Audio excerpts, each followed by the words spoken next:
There's the white flag from Barney the Flagman. 1 lap to go at Long Beach. White flag is out, brought to you by Whiplash Simcams. Yeah, can Rayleigh hold him off? He looked like he's started to gap Cantonio just ever so slightly. Got about half of a second. It's been hovering right around there. Oh, Cantonio really pushing. He's sideways out of turn number 1. But Rayleigh just keeping that car pointed in the right direction. Nice and smooth, able to keep it going. It's going to be tough. Cantonio knows that there's not very many chances, even if he can get close enough to him to make a move. So we'll see as they come through 6 and 7, head toward turn 8 onto the backstretch. Deeper in the field, nothing changing. Lap traffic ahead. It's Kevin Peak and Bradley Alvis right in front of our race leaders down East Seaside Way. And to turn number 9 for the final time. Lap traffic in the way, and Rayleigh goes for it on Peak. He sends it into turn 9. He knows he can't wait. He knows he can't give an opportunity to Kevin Cantonio. Cantonio's going to take it anyway. Ships it into the hairpin, and Rayleigh's going to get away. Thomas Rayleigh is going to be a race winner in the North American Racing League. A last lap bump and run wasn't enough. This wins at Long Beach.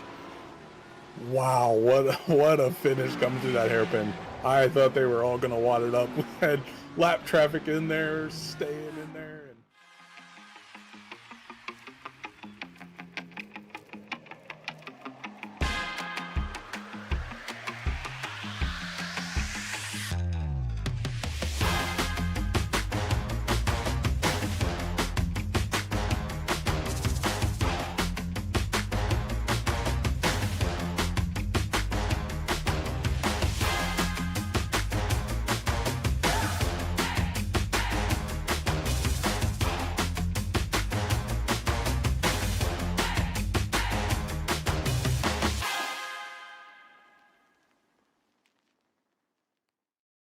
Zelazny might have a run here. He pulls up.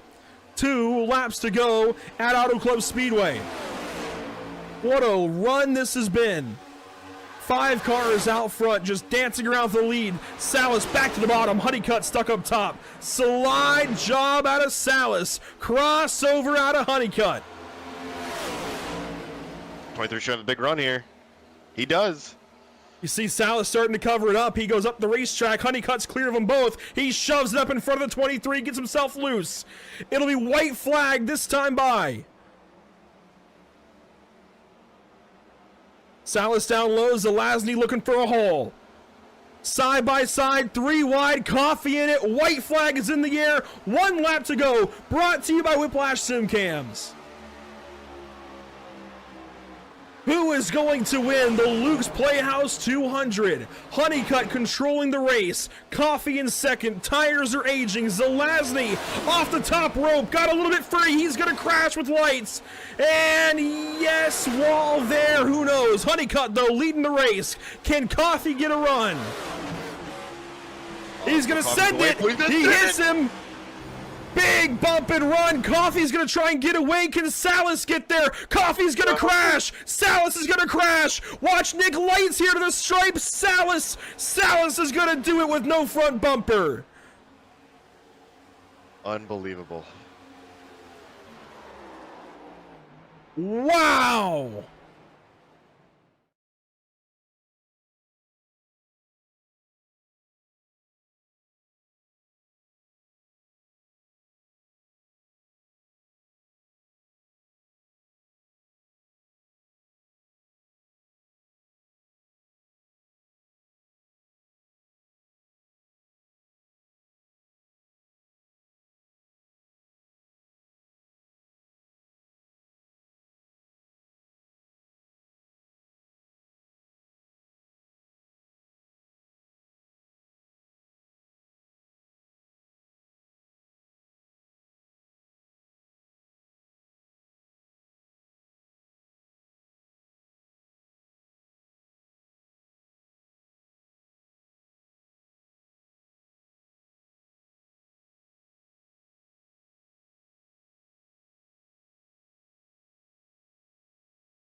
Every June, the racing industry gets ready to send their best men and machinery to France.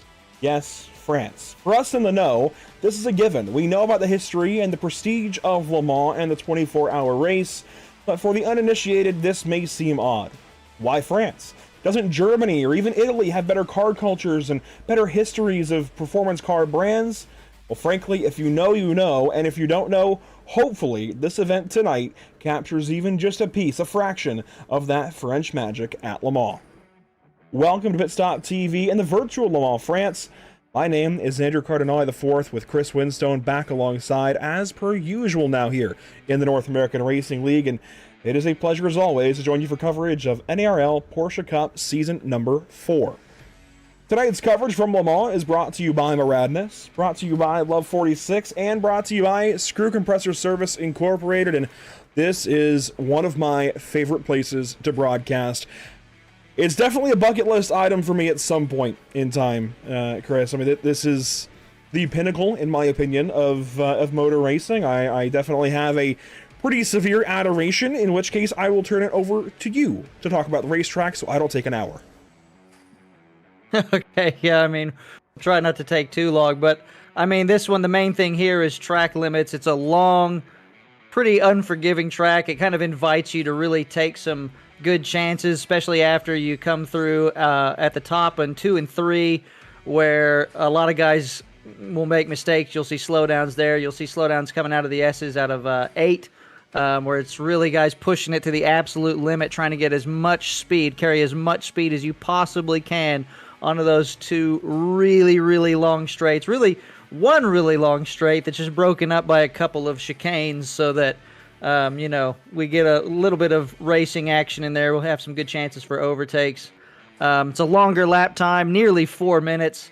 So, I mean, there's plenty of good racing. It's a track that I think a lot of the drivers love, and I, you know, kind of some of us have a love-hate relationship with it as far as getting bit by those track limits. But man, it's just always so fun to drive. You can never really get enough of this one.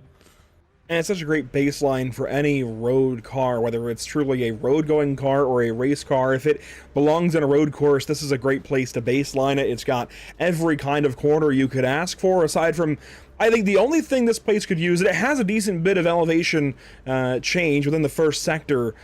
That's about the only other thing I could imagine to add to this thing. And I wouldn't touch it, to be clear. I would never want to change this layout. This is, in my opinion, the perfect Le Mans layout. And the nice thing about it, you mentioned the back straight, the Mulsanne straight, and those chicanes not halfway, I guess, a couple of thirds, you know, the way down the straightaway. It does give us passing opportunities in the middle of the lap, which is pretty rare. It gives us 2, actually, 3 if you count Mulsanne corner. That's hard to find in road circuits, especially ones that we typically would see on a Porsche Cup schedule. So to have those opportunities here tonight, it's going to be that much more interesting, that much more fun, and there's passing opportunities all over this racetrack. Now, I don't know that they're going to be more often technically within the race as a whole, because it's such a long lap, but they are at least more often within each lap. I mean, I can see 4 big ones right off the bat, and really 5 if you count the 4 chicanes, but the 2 Mulsanne chicanes, Mulsanne corner, Indianapolis, those are all great passing opportunities. They take technique and setup. You have to be careful setting them up. You can't just go willy-nilly and send it on in, but they are passing opportunities. Now, qualifying is going as per usual. Let's get into points first, though, and here's Division 1. The pros, of course. Fabrizio Belziti still on top. Gabi Montoro and Rodrigo Metz 2nd and 3rd. Ross O'Connor moved up. He's into the 4th spot. It's a lot of guys in a lot of the same positions as we went into a couple of weeks ago at Sebring. Not a ton of change here, but there are a few new names on this graphic that are maybe beginning their trek upwards and might still be a championship threat, especially once we get a drop week figured in. Yeah, it'll be interesting to see how the new guys go. We've got a smattering of race winners in there, but it's still really tight. So it's already shaping up to be a really good championship fight between these pros, which always put on a great show for us. And on the other side, of course, you have your Pro-Am drivers, and this is where typically you would think we actually have a better battle, but it's actually a little more of a runaway right now from Gabriel Felipe, and give it time. It's only after 2 rounds of 8. It's still a long ways to go this season, but You are starting to see maybe a bit of a favorite up top with Felipe in the number 100. There are some other drivers to watch easily, the next 4 right behind him, maybe even 5 if you throw in Miguel Colon. And Scott Reister is consistencying them to death once again, just staying consistent, keeping that car in the race and having good points to show for it. He's one to bet on around the top 10 as long as he makes every race. Sometimes he'll skip 1 or 2 of his own races, but Scott, as long as you're in the field, we know you'll always be in contention. And sure enough, there he is, 7th place within that top 10, and not that far back right now of those guys up top. But without further ado, qualifying times are rolling in. Let's take a little bit of time to go through it. We have given these guys a bit of extra time to get their qualifying laps, and of course this massive of a lap, they're going to need it. But most of the field is already on to lap number 3 in their qualifying effort, so it won't be too much longer. This qualifying session comes to a close. Here is Marco Saavedra in the number 25, currently fastest as he hops over the curbing there as we approach Tetra Rouge on his 3rd lap. Within this session, here is Roman Pascucci in the number 23, teammate to Marco Saavedra, and you'll notice, if you're new to this series, get ready for a lot of pink Porsches. Yeah, it's a very strong showing. We were talking beforehand, while there's a few teams in the pros that have quite large amount of pretty large driver account, and we were talking about how that kind of is part of the reason, I think, behind the no bump drafting rule that we're going to see here. So you know, you might expect these guys, the teammates, to kind of push each other down the straights. But not today. We want to make it more of an individual effort and basically make it so that, you know, if you have 8 cars, you can't just form an 8-car train and just power your way down, because it would be such a huge advantage. So I think that'll keep the racing nice and tight, and we'll have a good result from that. And here's a newcomer to the series, Lucas Perez in the number 33, joining us out of Spain. It's a bit late for him, but glad he's here as he races the virtual track that I can't imagine is too far from him if he's in Spain, unless he's really far out there on the Iberian Peninsula. Regardless, here is Ralph Benitez, Rodrigo Metz, the number 88, out of Chile, and just taking a look around some of our pro drivers in the top 10 currently within this session. There's Blas Diaz, and of course he is kind of on the sub SDR team, if you will, that was Pro-Am last season, so he's doing solid for himself in the top 10 right now in qualifying. Also, a new driver, Tom Booley, out of New Zealand. I think in Hawke's Point was the location I saw tagged to his name. So good to have another driver from a different part of the world. It is really cool. This is the North American Racing League, but we've always had a very strong South American presence, and we're getting more of an international presence. Here's even Aaron Full in the number 82 out of England.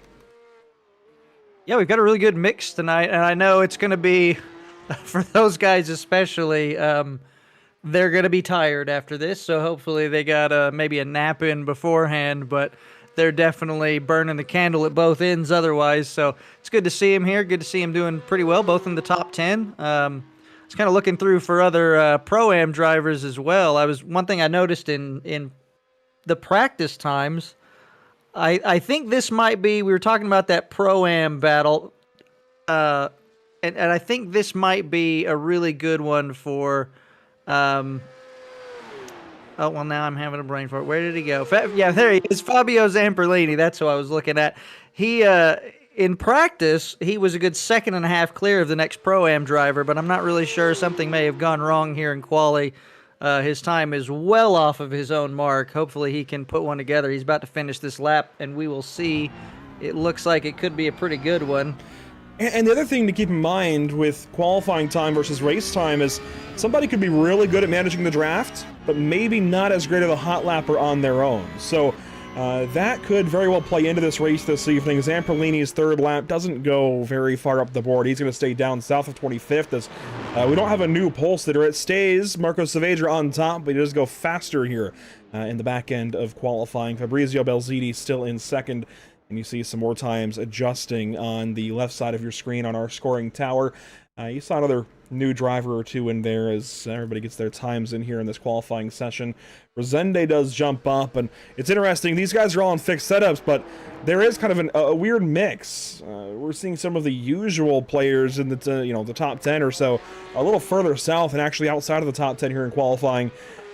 I'm very curious how this race is going to go. 42 cars signed in this evening. As there's Brian Scollieri going 33rd in qualifying. Leandro Whirl on track. He is in the Porsche Curves. And no, it's not just the Porsche Curves because we have Porsche cars on track. They are the Porsche Curves here at Le Mans. One of my favorite pieces of this race course. Leandro working through the back end of the circuit. We'll see if he can jump up. There's a few Pro-Ams directly ahead of him in qualifying here. 3 of them actually. Ignacio Inza, Fabio Zampolini, and Felipe Brenta directly ahead of him. That puts him 31st on the grid versus 28th. And obviously there's other pros and Pro-Ams he needs to get through, but he would like to get those few spots if possible here to the line. Leandro is going to pick up about a second and a half and change. That's up to 13th. A big lap there out of Leandro in the 40 car. Yeah, wow, that was mega. That definitely helps a lot. You definitely don't want to get stuck back there in the train. I mean, like we said, there's plenty of overtaking opportunities here.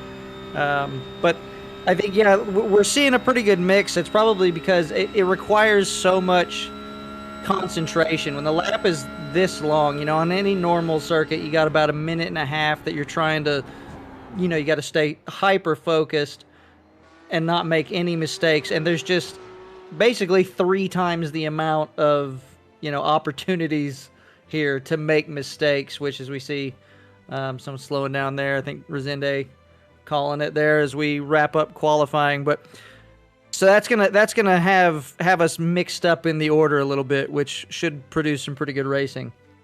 There you see the full schedule this season. I can promise you when we go to Italy for round 5, it will not actually be... at least I'm pretty certain of this, and now I'm doubting myself just because I know Scott really likes it, but I don't think we're on Monza Combined this season, right? We're on the Grand Prix circuit, I do believe. But I'm now not sure, but I do like that one. I know you do too, but I know Scott really likes it, and I wouldn't put it past him to have snuck it onto the schedule this season again. But I know we've done it in both Porsche Cup and in GT3 now. I think we're running the Grand Prix circuit, but again, now I'm doubting myself. I should, I guess, add that here onto the schedule graphic. Regardless, these guys getting ready to go racing this evening. Let's go ahead and get down trackside, as it's most of the Pro-Ams that have gridded up. As it will be a standing start as per usual. Let's go ahead and go through your grid this evening. 42 cars, beginning with Marco Saavedra on pole, his teammate Fabrizio Belziti alongside. Farther back, Roman Pascucci and Gabby Montoro, row number 2. And then deeper in the top 10, Ralph Benitez, Juan Blainat, Brazil and Argentina, Spain and Argentina for Lucas Perez, and Santiago Bastarrica in the 151. A couple of new drivers there in row 4, followed by Rodrigo Metz and Ricardo Rico for your top 10. I'll just bomb through as many as we can here. Blastias Tom Booley there in row number 6, followed by Leandro Whirl and Aaron Full. A little deeper, Nathan Olson, Jackson Rosende, a deep start spot for both of those drivers, including Dino Filippo, who finally got a win last race at Sebring, and Victor Lobato there in row number 9 alongside. Gabriel Felipe, your Pro-Am pole sitter and dominator so far of that class. He'll start 19th overall alongside Juan Segundo Valera in 20th. 21st, Bruno Henrique alongside Leandro Lanzendorf, followed by Dana Chassan and William Kaler. Deeper, this is row 13 now. Miguel Colon, who finally got a race win at Sebring as well, followed by Jacob Stofko. They have each been fantastic. We'll see their names shortly, I do believe, on the power rankings graphic. Noel Marone there in 27th, and Adam Mazzaros there from 28th spot. Deeper in the top 30, Ignacio Inza, Fabio Zamperlini, followed by Felipe Brenta and Adam Brockwith. That's 31st, 32nd. 33rd brings us Brian Scollieri and Ricardo Delgado from 34th. Deeper yet, Love 46 back in 35th, Miguel Alcrudo in 36th. And finally back here in the final few spots, final few rows, Zach Deus, Jose Correa, Mitchell Johnson, Emiliano Almiron, and finally our final 2 cars on the grid, Avery Hart and Lucas Dornella. A quick look as well at Whiplash SimCam's race details. 20 minutes for this sprint race, 40 minutes for the feature here in a little while. We'll, of course, have that same top 8 invert in between races. You see the rest of the details, 45% fuel. That is the standard going rate for fuel load in these cars these days in this series. And weather conditions as well, this is important. There you see 69 degrees in the air, and I do believe we are in the morning. Yeah, 9:37 in sim. So pretty cool track for these guys, a chance to just kind of go race and not have to worry too much about sliding around, Chris, as we wait on the countdown here. And Scott Reister has informed me, yes, it'll be the Grand Prix course at Monza. That's fair enough. I can't say I'm not a little bit disappointed, but I mean, we've already done the combine. It's probably a good idea to stick to the Grand Prix course every once in a while. Yeah, nice cool day for nice cool morning rather for racing, and not going to be too greasy. It's going to be interesting with 20 minutes, so we only get what, like 5-6 laps maybe. So the ATVO is predicting 6 laps here in this sprint race. I would expect about 15 to 17 in the full 40-minute race here in a little while. Marco Saavedra gridding up, the timer about to run out for everybody who has not yet gridded, including Gabriel Felipe and everybody now hitting the grid. We should get red lights here shortly as we await the start. You hear the engine starting to rev, everybody's starting to pick up the RPMs, waiting on the official start. Here we go. My keyboard has gone red. That tells me we're about to start here at Le Mans. Waiting on the green lights, and for 20 minutes, we are racing at Le Mans.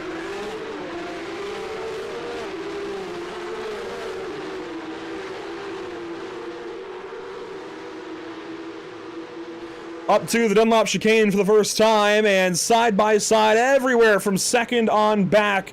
This is going to be the first real tricky spot. As we see that sea of pink Porsches you were talking about going by. Starting to get kind of single file as we move in through the S's. Nice and clean, not too crazy. Everybody kind of finding their place, waiting. You know, you got plenty of opportunities, so there's no need to try to win the race on lap 1. But further back, we've definitely still got a big gaggle as they're going 3 wide back here. Oh, there's some crashing. Couple of cars in trouble. We'll let at least this first lap go through. Juan Segundo Valero, though, one of the drivers involved, lap number 1. He comes to stop along with Noel Marone. So those 2 drivers in trouble back in Tetra Rouge, down the Mulsanne straight for the first time as a cohesive 40-car group now as 2 are out. Here we go. First braking zone of the Mulsanne straight. A couple of side-by-side battles. One of them kind of eases its ways out, but we see Juan Blaine works his way in front of Gabby Montoro, so Juan's going to move up to P5, it looks like now, so making some progress. Gosh, this straightaway just makes for the coolest scenes. Everybody kind of keep it in the middle of the road, and there is a reason for that, actually. That hump in the road, that kind of crown in the road, actually, is what it's called, allows these guys to actually compress the air even further, right underneath the car and under the diffuser, and actually increase the flow rate of the air under the car and help them go faster. It's crazy what that can do. Yeah, it's very interesting how at this level you're just looking for every teeny tiny little advantage you can find in the car. Nice shot over the trees there. That's a good one. Down into the Mulsanne corner for the first time, through the trees and heavy braking zone. Your top 3 nice and civilized, I'll say. As here we go, there's a move underneath Perez. There goes Blaine, that it looks like making a pass. Actually, Montoro it was. Getting through and past that 33 car. Really stellar shots here at Le Mans. Love this place. It's such a beautiful track right through all the forest and trees, and just hearing those engines screaming as they go by. It's just such a nice place to race. Top 3 still behaving themselves, and I think that's probably going to be what we see out of those guys. You don't want to do anything too crazy. If you've got a big pace advantage, you know, maybe communicate to your teammate, but... Oh my goodness, who is that? Tell me that wasn't Zamperlini. It was. Fabio Zamperlini in massive trouble down here at Indianapolis.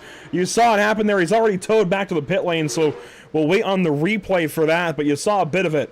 Oh my gosh, massive, massive accident for Zamperlini lap 1. Yeah, that was quite the crunch we heard there coming through. That's going to be it for him for the heat, but he's still got the features, so it's going to be a tall order, but you got 40 minutes to try to work your way through the field. You just got to survive the rest of that time, so. You do also have that fast repair, but he's going to have to serve that toe, and frankly, this race is a wash for him now. He might be able to get a couple of spots, and I certainly recommend that he gets back in the car, but he definitely is going to feel defeated after this one. Lap 1 coming to a close, into the Ford chicanes now. It's still Saavedra, Belziti, Bascucci, your top 3. Benitez in 4th, and as we complete this first lap of racing from Le Mans, there they go. Teammates across the line actually swapping spots, trying to work that fuel save. Well, actually, no, it wouldn't matter in this race. Nope, I think that's probably going to be our first slowdown, is what I was thinking that might be. Yeah, possibly.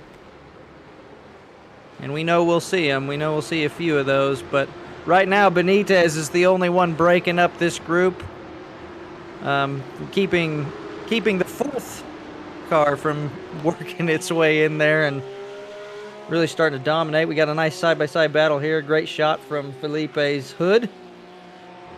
Yeah, Gabriel Felipe stuck behind Blas Diaz and Jackson Rosende. They were side-by-side big time through the first sector of the course, and now as they break through Tetra Rouge, they're starting to get a gap. They've gotten single file, and Felipe can stretch his legs now as he's trying to keep, of course, Pro-Am away from him. Second place in Pro-Am, Bruno Enrique is right back here. They are teammates, I do believe, and they were very close together a moment ago. Look at this little gaggle. Jacob Stofko, Miguel Colon, William Kaler. This is going to be chaotic as they approach the first chicane on the backstretch. Yeah, this is always a pretty stressful place. Stofko! Oh, keep it together, well held. He's going to shuffle to the back, and now he's going to get... Yep, going to slam the door shut there. We see somebody going straight on through the chicane in front of him. They're going to have a slowdown. That might put them in this group as we see another driver make his way up here with Danish Hassan coming up to join the party, and this could get pretty chaotic, even though it has already. It might, there's always the potential to get worse. This also is a bit of a snapshot of some of the racing we'll see at Daytona later in the season, because as close as this field is, they're going to be just like this around the oval. Oh, yeah, they'll be right on top of each other. Oh, 3 wide! That's not going to work, guys! Wow, that was Miguel Colon forcing the issue. Kaler goes off track now. There they go, spinning. What a save! Who was that? That was Danish Hassan. Holy cow! Back to facing the right direction, and they're really testing the durability of these cars, I think, trying to work out what they can handle, and luckily they seem to be pretty hardy. That was Danish Hassan proving why he's a pro. That was incredible driving. I can't even comprehend what we just saw. Yeah, I've done one previous broadcast with Porsche Cup cars at Le Mans. It was actually Porsche Esports Canada several years ago now. And it was just as chaotic as this, and I expect some really great highlights to come out of this race this evening. Into Indianapolis now, lap number 2. Here are your leaders. We've got, they can't push. They can't actually bump draft tonight and get into tandems like we used to see in NASCAR races. So we're getting trios now instead of tandems. And here we go, a pass up the inside. Gabby Montoro gets the position there on Ralph Benitez. The problem is that's going to pull them both off of the 4 teammates ahead. Yeah, you don't want to spend too much time fighting each other. If you fight each other too hard and lose that draft, like you said, because you cannot bump, you don't have a chance really of catching back up unless you can definitely carry more speed through the corners. But obviously their pace put them in the front, so it's going to be really hard to make up without them making a mistake. More tough, really good pack racing back here in the back. You got Miguel Colon kind of stuck on the outside, trying to hang it around. He's going to have the inside for the next corner. Then they slot back in single file. Oh, that corner can really bite you. You want to try to carry so much speed, but he's not going to be the last one we see tap that wall, I think. And the Porsche curves here at Le Mans, maybe some of their first introductions, other than Daytona, to safer barriers, and it just feels like they always creep up on you, whether it's a NASCAR oval or even a road course here at Le Mans or even the Daytona road course. It feels like those safer barriers just restrict the racetrack that much more, but boy, do they serve a purpose in the real world. And only one car is not on track currently as we're going to go start to fish for some replays. Noel Marone, currently that one driver. Let's go back and catch what happened to him, hopefully. Here is the start. And so it happened for him, if I recall, out of Tetra Rouge. So we'll just follow this through. Here's his onboard.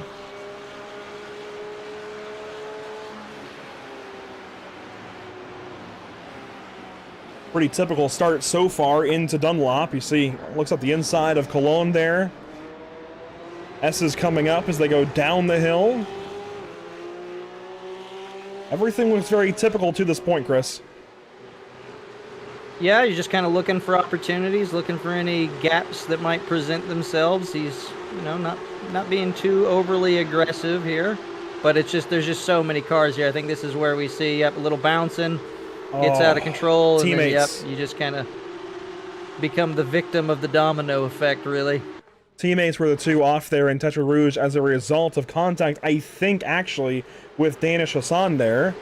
Yeah, it was. So here's that run. Hassan in that kind of neon yellow and dark green and gray 38 car. Watch this. He kind of comes over, gets into the 52 car, pushes him over.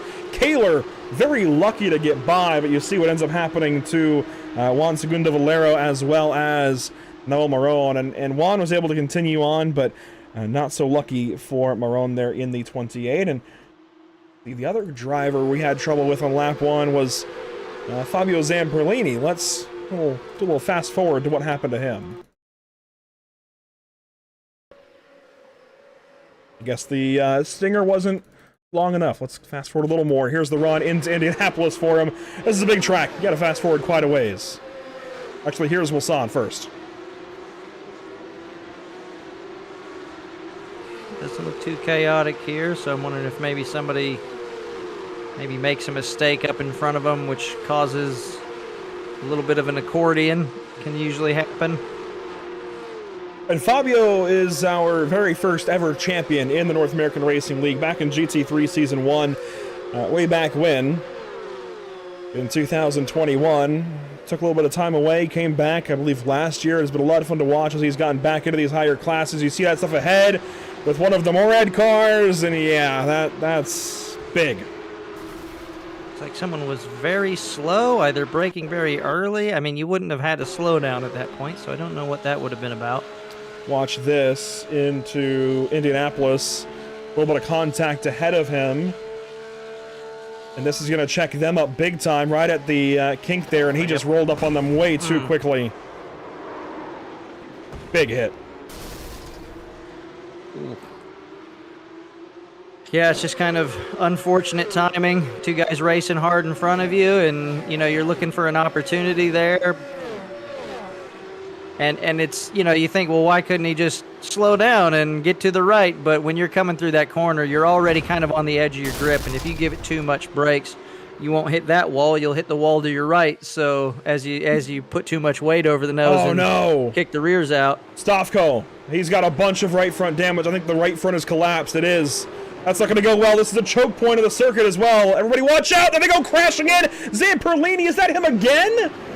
It is. No, it wasn't actually. It was his teammate. Stavko's still in trouble here in the exit of the Porsche curves. Corvette curves coming up. This is a huge, huge problem. That was, I think, Lucas Dornella, the teammate to Zamperlini. Stavko's trying desperately to get back to the pit lane. Now it's pretty much a straight shot, so he should be okay. Let's see what happened here to cause this accident. He has big problems, I think, with, it looks like the 012. Is that Zach Deus? Maybe getting into him here. This is into the Porsche curves. Oh. He's already got a collapsed right front. And then Brockway comes over and hits him.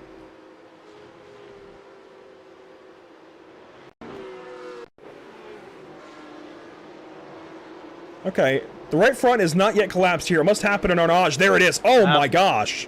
Ooh. Wow. Looks like we got several there. There's someone else getting caught up in the back. I'm impressed that Stavko made it through Arnage so easily. Clearly, I mean, you saw the result of that later on. Just, I mean, a handful of corners later. I don't know what happens up here. That was the 27. That's Adam Mazzaros out of Hungary who got spun around out of Indianapolis, and those are some big hits. Stavko, Kaler got a piece. Brockway even got a piece as he went by. That's big stuff. And then for Stavko, of course, we saw kind of the back end of things. Let me find him here.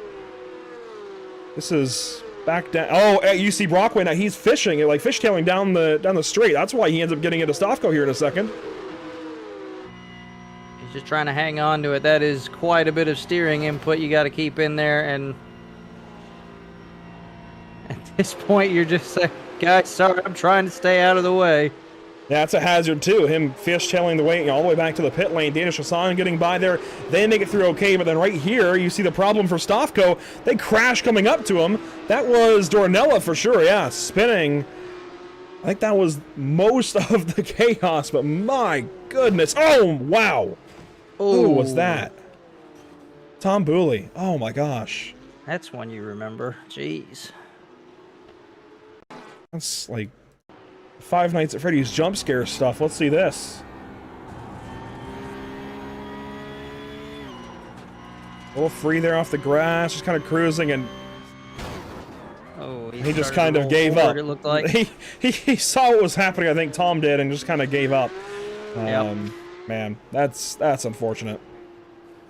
That was a very, very long chain of events right Yes, there. it was. That just went really bad for a lot of people. So hopefully we can get a recovery. I mean, that's good news if you're a guy, you know, someone like Zamperlini, you know, you're like, all right, well, other people are struggling too. And that's why it's important to get back out on track, because you never know what's going to happen. Other guys are going to have problems too, and you're going to make up positions and then get to start a little bit further ahead. So it's definitely better than just saying, okay, well, lap one, everything went terribly. I guess I'll just park it and wait for the next one, because if he did that, he'd still be starting in the back, but he's got a chance at least. We'll get to the invert battle here in a second. This, though, is second place in Pro-Am. Bruno Enrique about 3 seconds back of Gabriel Felipe, so real no battle here. They are teammates, though, first and second in class currently, and some blinking there for Gabriel Felipe. Of course, his teammates certainly wouldn't wish him ill as far as his connection goes, right? But for Felipe, it's definitely not looking great, as he's blinking through several corners at this point, following Jackson Rosende. Yeah, it wouldn't be the first time we've seen the race leader in a division get bit by the connection bug. It kind of seems to be an issue that it's almost like it looks for the race leaders. It's what it seems like sometimes. Obviously it doesn't, but it does feel like that sometimes. And Lucas Perez at his first start here in the series, we see a handful of drivers who are here for the first time. It's actually two of them battling for this invert position, Perez and Baztarica right behind him. So this could be very, very impactful to the full 40-minute race coming up with the pit stop. Perez obviously would like to hold on to it, but I can only imagine your first start here in this series, the strength of field is, well, healthy to say the least. I'm looking for a number. I'm not seeing one, but it's high. I mean, the top 10 alone, there's not an I rating lower than 7,900. So, yeah, it's a pretty talented field, and leading them to the green potentially here in race 2, that's daunting. That's what you want, though. You want to come in and put your stamp on it. As the new guy, there's no better scenario you hope for than at least once being able to get out in front of everybody and say, yeah, I'm new, but what are you guys going to do about it? On board with Lucas, and we'll see what he's able to do about it. And what Santiago Baztarica behind him is able to do about it. Possibly even Rodrigo Metz ahead. And if you recall last week, or last race, I keep saying last week, last race at Sebring, Rodrigo Metz actually, I believe, won the invert position to start on pole for race 2 that night, and then won race 2. So could it be a repeat in order for Rodrigo Metz if he just gets passed up possibly here? Track position is everything at Le Mans. Yeah, I mean, you almost wonder. I mean, after it worked out for him so well the last time, and now he knows he can do it, it's just the difference of one position. So in this field, it's not really a lot of points. And we see, I think, Lucas, yeah, it almost seems like Lucas is kind of hanging back a little bit. That's the thing. We might be having a situation where neither one of them really wants to be in that 7th position, because you're going to get the next, you're going to get it. It's pole. You're essentially racing for pole. But the problem is, if you mess around too much, then you got the driver behind. You got Santiago behind, who's, I'll take it. I'm outside of the invert right now, so he needs to catch up and then, keep him honest, as we see. Here we go. That's Gavin Montoro passing up Ralph Benitez, and sure enough, these two pulled themselves back of the SDR cars out ahead. Great battle here. Look at this. Into Indianapolis. Jaxer Ascende, Victor Lobato, rather, and Leandro Worrell. All right with Gabriel Felipe, who has moved up, actually. He has passed Nathan Olson. And they've even got Aaron Full back there. So things are changing in the midfield. Problems off of Arnage. Slow car. That's Lobato. He is not going anywhere. Looks like he has parked it. I think he broke the suspension, maybe? Something is definitely not getting in gear. He doesn't have any drive. That's the new one. Either his clutch is forced fully in, or he's got a mechanical issue with the car as everybody's coming around to pass him. This is scary, not just for him, but everybody else. As I think we may be on the final lap here, Chris. He gets going again, so it must have been a clutch issue. This is going to be close. Do we get another lap? I think we will, yeah. They're into the Ford chicanes now. Just enough time to get 6 laps in. Here they go off the final corner, and it will be 1 to go, this time by at Le Mans, 20 seconds remaining as we embark on a 4-minute lap. Yeah, as we get about 3.5 extra minutes of racing after the time expires. You gotta love that. You won't find me complaining about that.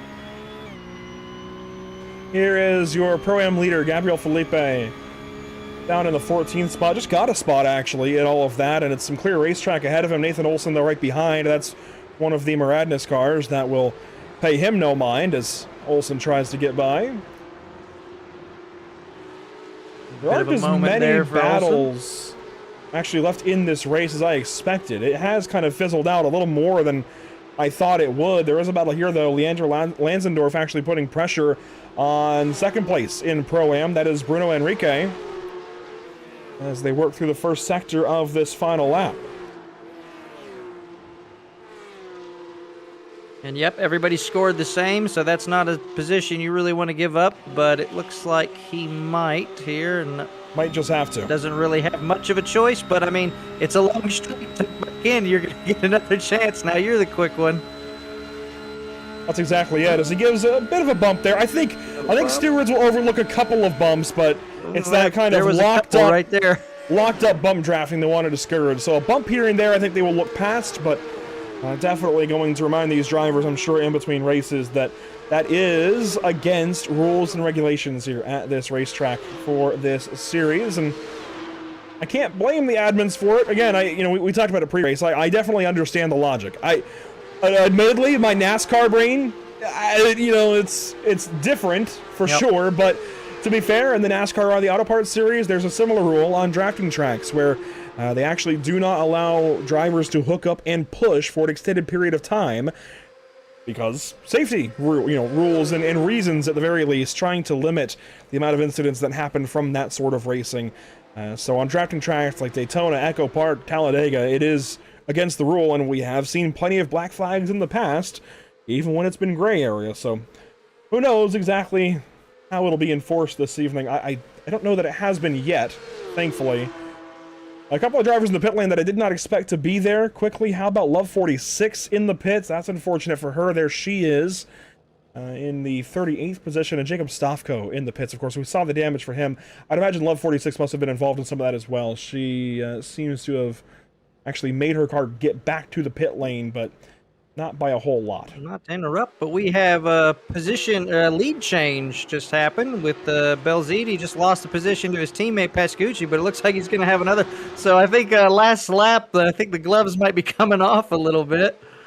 Yeah, the teammates may be being allowed to race here. Pascucci and Belziti side by side. Saavedra just watching on, as we're going to have ourselves a nice little fight for the win here amongst teammates into the Porsche curves in Porsche Cup cars. Belziti has the inside for the first corner, but look at the send around the outside for Pascucci. I think that's going to get it done.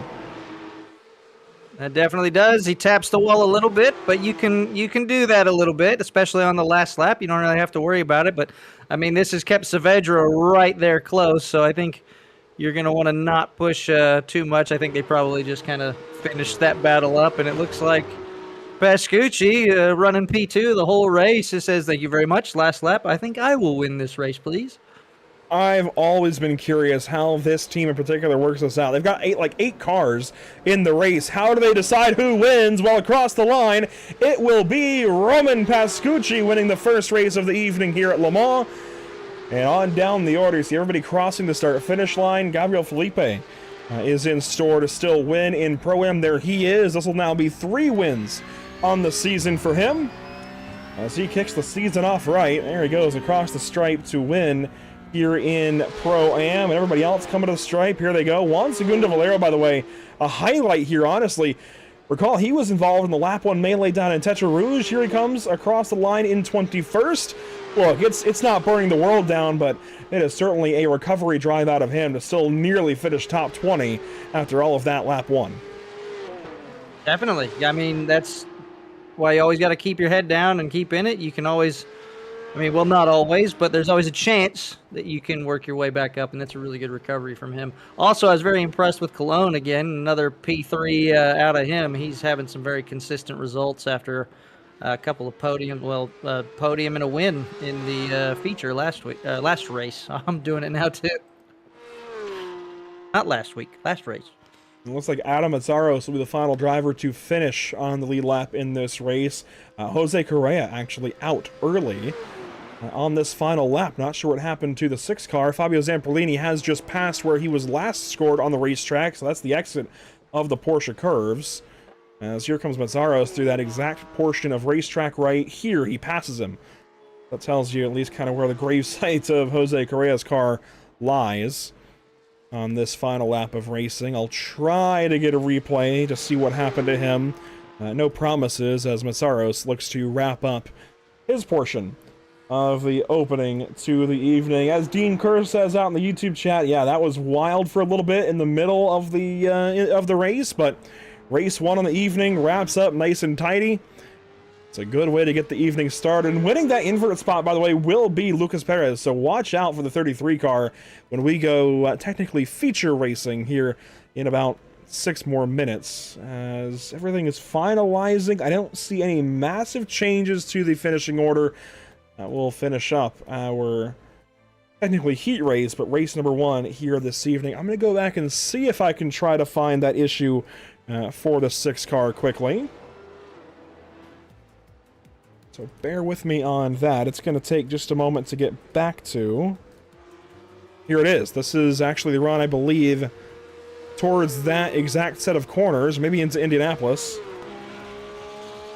Yeah, Porsche curves coming up.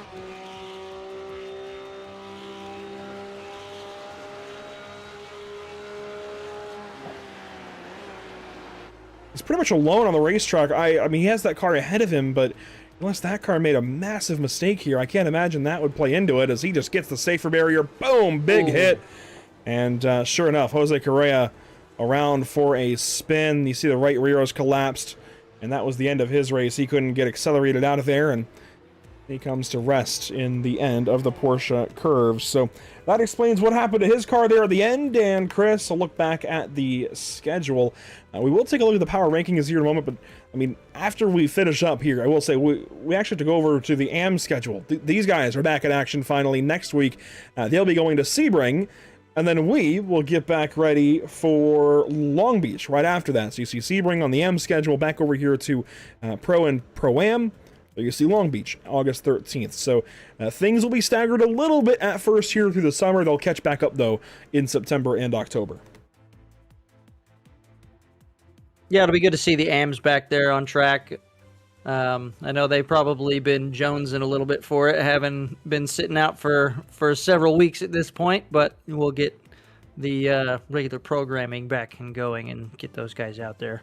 And Long Beach, that's going to be a fun one. Street circuit's always good. We're going to see guys pushing it to the limit, scraping the walls. It's always really fun. I really like street circuits for exactly that reason. I like the pressure on the driver of, if you make a little mistake, you're in a concrete wall that does not give. So yeah, I mean, I'm in no position to complain about the races this season, because frankly there's 6 of them that I really enjoy, those being 2 through 6, and then again at race 8. Admittedly, I'm not a massive fan of Hockenheimring and Phillip Island, but I know Scott especially likes Phillip Island. again, in no position to complain, though. The middle of this schedule was fantastic, in my personal opinion, and the other 2 races are still good. But right now, we are in some really good races here for the series. Le Mans, we just had Sebring. Le Mans, Long Beach, Monza, Daytona is a generational run of racetracks. But let's take a look at those power rankings I was talking about. And I told you earlier, before we got live, I had to do some big-time work on the algorithm this week, and I think I've got it in a pretty good spot. Here it is. And this puts Nicholas Mateo up top. He hasn't really run much this season. He did run the season opener at Hockenheim, and I guarantee you the goose egg on the result for him tonight will start to count against him. He's still got a really high win percentage because we're still counting a couple of the races from last GT3 season, because that does carry over. And we only had like a month of separation, not even. So those 2 wins, or a couple of wins for him from last GT3 season, is still kind of carrying him. I want to say that because knowing how it all works, the algorithm, how it works, his win percentage is still really, really high. That's carrying him right now in these power rankings. So please give this a couple of weeks to sort out. But I have also added in extra bonuses for the guys in Division 2, Pro-Am, who are winning races. That's why you see Jacob Stofko so high up here. Those guys that win their races in class will now have a bit better bonus. So I know they're being scored on their own, but to be fair, power isn't just statistics, it's momentum against the drivers they are racing against. And to be fair to those Pro-Am guys, to give them a little bit more of an edge, when they win against the guys they are actually racing for a championship against, that feels like reason enough to give them a pretty big boost in the power rankings. That's where we've landed now. So you see, Stofko and Cologne, they've been fantastic, and I guarantee you after this week, after this race, Gabriel Felipe will be up there as well. Definitely. I mean, after the couple of events that we've had with him kind of putting on a show for us, he's going to be on there. Cologne, I think, is going to solidify his position also, having, consistently getting on the podium. So that's always good. The consistency is key, as we always like to point out. And Stofko, though, I think ran into a bit of trouble. So we'll see. He's going to take a hit there, but we'll see over the next couple of weeks.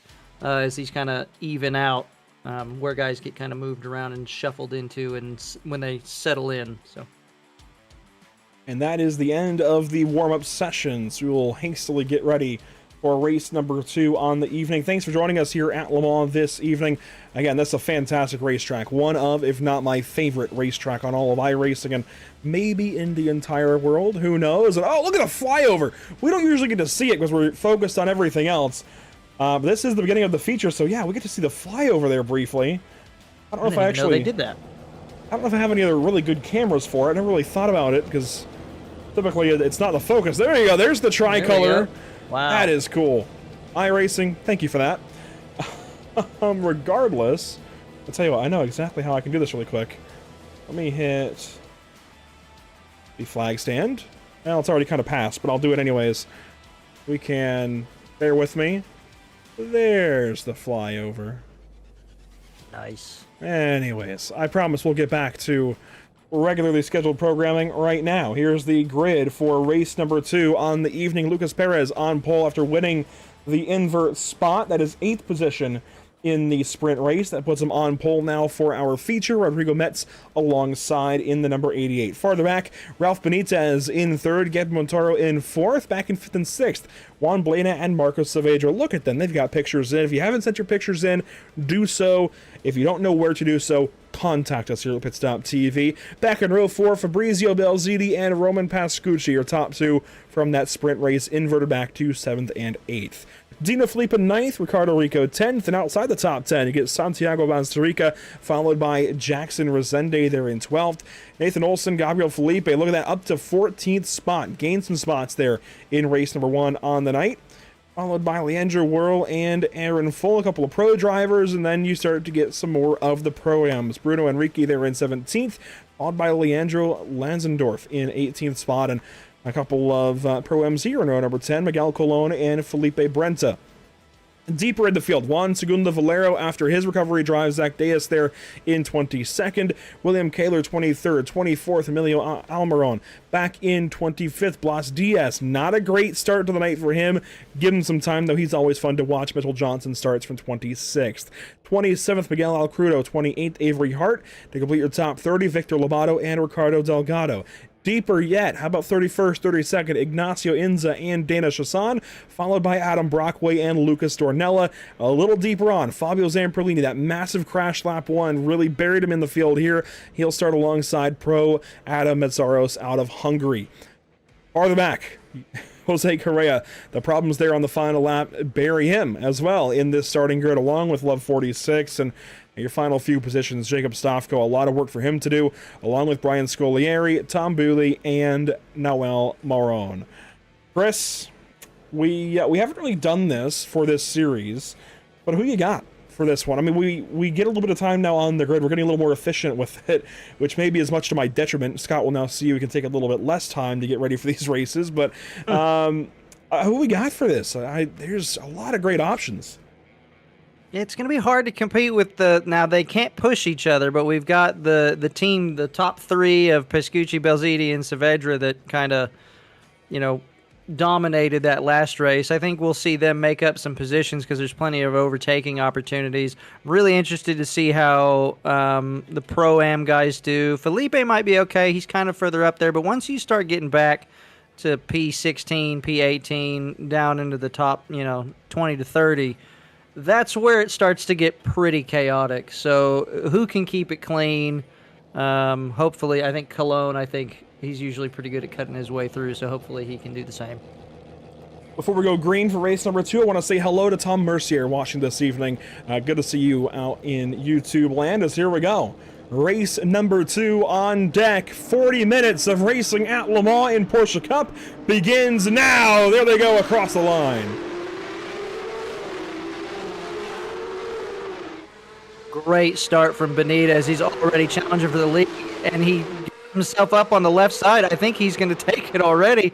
He's going to have the outside here, but crucially, the inside at the top of the hill gets it done. Can he close the door? He does, so he takes the lead already, and we see there's a group of 3. There's that wave of pink Porsches putting the pressure on already, trying to get back up to the front where they know they can be. And 3 of the S's, there they are. That line of pink Porsches pretty much right behind them all. Jackson Resende, here's his on board. He'll get past Dino Filippa. How about that into Tetra Rouge? Dino buried in this field once more. As here we go, down the Mulsanne straight. This is where we got it. We got that really strong toe. Benitez has already kind of pulled out a pretty good gap, and he's not going to be challenged here, I don't think. If he can get a good exit of this chicane, he might be there we go. away. And if he, big in the wall. That's wow. Aaron Full, Bruno Enrique, a bunch of cars slowing down. I think that was Blas Diaz. Yes, it is, in the wall, just shuttering down. And he's just going to call it there. I think that's wise. His car is destroyed.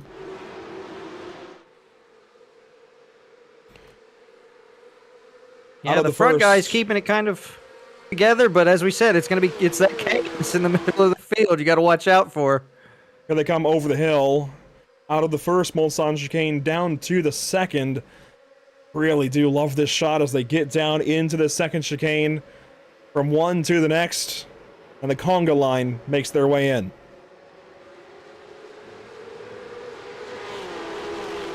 Got some guys going in a little bit deep. Miguel Colon went in a little too deep and left himself vulnerable. And now it looks like Felipe is already about to take that position back. He's trying to go back to back and sweep the Pro-Ams. And he has that position. Hard braking zone down into the Mulsanne corner. Single file at the front. Nobody really wants to peek out and lead just yet. Here we go, though. Some battling at the top end of Pro-Am. Deep into that corner, Bruno Enrique protecting over Juan Segundo Valero, and this isn't a position in class, but it is for points as, wow, they make some contact, some more, they are bumping door mirrors. Here we go, 3 wide around the outside. Here comes Miguel Colon. Colone's looking to take advantage of an opportunity. Those guys racing each other a little bit too hard. He's got a really good run on the outside. They're still wheel banging to his right. This won't Everybody just end trying well. to find the There it kick. goes. Yep. This is not going to end well still. Miguel, watch out. Does he get back? What? How? How? Crash in the back? Ooh. How did Miguel just find a spot? Tom Booley in trouble again. He's in the wall. Oh, boy. Big hit for Ignacio Enzo once again. I cannot believe Miguel Colon just found a spot in line like that. You simply don't do that in Indianapolis. Yeah, it's kind of surprising. I mean, but, you know, fortune favors the bold, I guess. He found his way in there, found a little gap, and he's mitigated the damage, dropped down to P19. So we see Emiliano Almiron goes off in front of him, so he's going to get that position back. But he's got a bit of a hill to climb now. Front guy's still behaving pretty well. This has been an incredible start to this feature race. I cannot believe what Miguel Colon just pulled off. That might be the highlight of the night for me. To be off in the dirt like that and just find a gap so perfectly as there's chaos around him, basically the world burning. You know that Simpsons meme of I'm in danger. Yeah, that was Miguel Colon, and yet he ends up pretty okay, honestly, all things considered. He's still 5th, by the way, in Pro-Am. It was pretty brave going on the outside through that kink, because that is not the place you want to be. But I think he probably thought he was going to clear him. He had a really good run, but I think they just being that close in that close proximity, maybe there's a bit of a side draft going on. Not sure, but he definitely didn't get it cleared the way he wanted to, and at that point you're just committed, so you're kind of along for the ride. We are going to go back, and I know this is always tricky to do during live racing, but I want to get a look back at some of that melee from lap 1. We saw some stuff early in the lap, so bear with us. This is going to be tricky to do. As you hear the brake squeal, this is from the replay into the first Mulsanne chicane. Let's go a little bit deeper here on lap 1, as now we've just broken it, so bear with me. We'll find a way. I want to get back to specifically Ignacio Enza here. This is the start.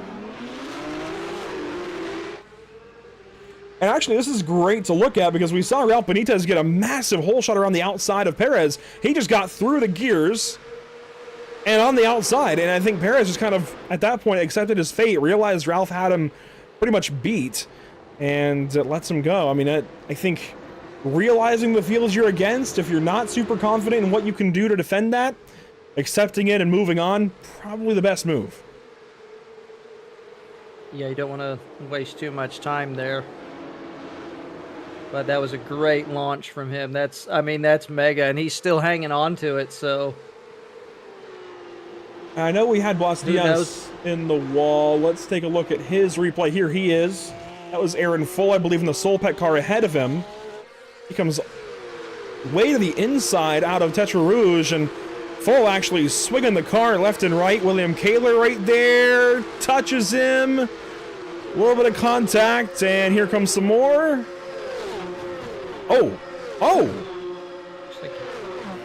The maybe a hardware issue? No, Full checked up. It was right at the camera swing, so you couldn't really tell. But watch the 82 here, Aaron Full.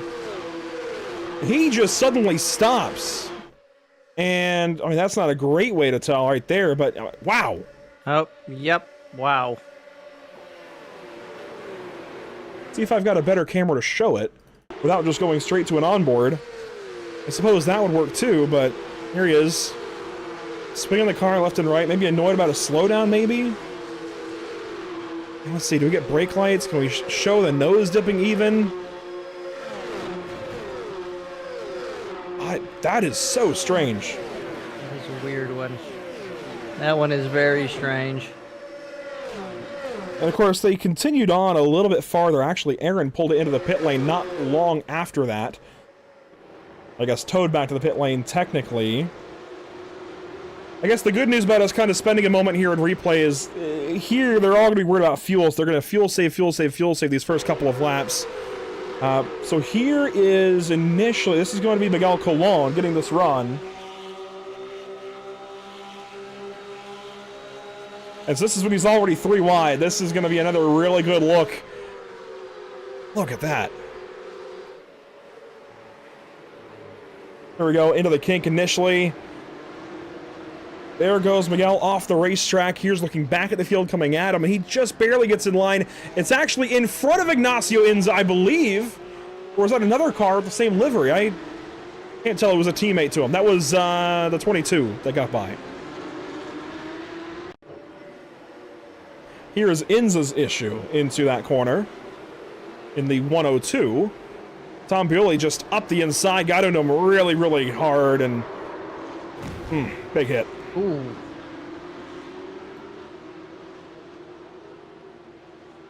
I think that about wraps up lap 1. I want to get back to live pictures, so we'll go ahead and do that now. As here is your race leader. They're actually right behind Tom Bewley. No. Okay.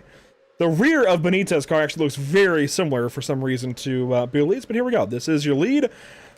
Unabated by any lappers. They get to just focus on fuel saving. We have, I was watching Jackson Resende for a little bit, who got moved out of the way after a little aggressive defending, and he's fallen way back, is all the way down in P23 now, so he's going to have a long way to climb his way back, trying to work on Al Crudo right now. And there is that driver in the number 96. I saw that actually while we were in replay. I saw him dropping down the timing and scoring order, but since he kept on moving, I wasn't going to pay it too much attention, but that's fair. I mean, of course, we were in replay. I didn't see what happened, and glad he's still moving down the racetrack as he is chasing Al Crudo in that 00. Yep, you managed to keep it without any damage and rejoin safely, so that's the best case scenario you can hope for in that situation. Is some really aggressive racing happening behind him for sure. Yeah, Brian Scoglieri racing with Ricardo Delgado and Fabio Zampolini. Fabio up a couple of spots at least in this second race on the night. As here we go down through Mulsanne Corner.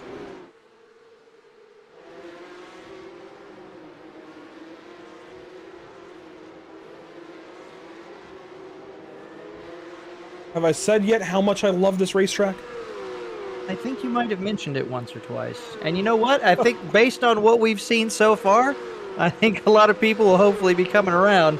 So we see, here we go, 3 wide again. We've seen how well this works out. We got Brent on the outside, Olsen in the middle, and Valero on the inside. Again, it was Juan Segundo Valero on the inside as well when it was him with Colon on the outside, and I forget who was in the middle now, but this is not going to end well. Olsen in the middle. Thankfully, the 11 checked up. Brent tags Olsen, though. Wow. That's incredible again. Yep, a little more survival instincts there. Actually, I think he had just more room to work with. They're really, that caused him to check up, and there goes Miguel Colon. Finally sneaks on by, and now he's right on the back of Valero. Again, this guy's getting super, super physical. You see the side-by-sider behind here.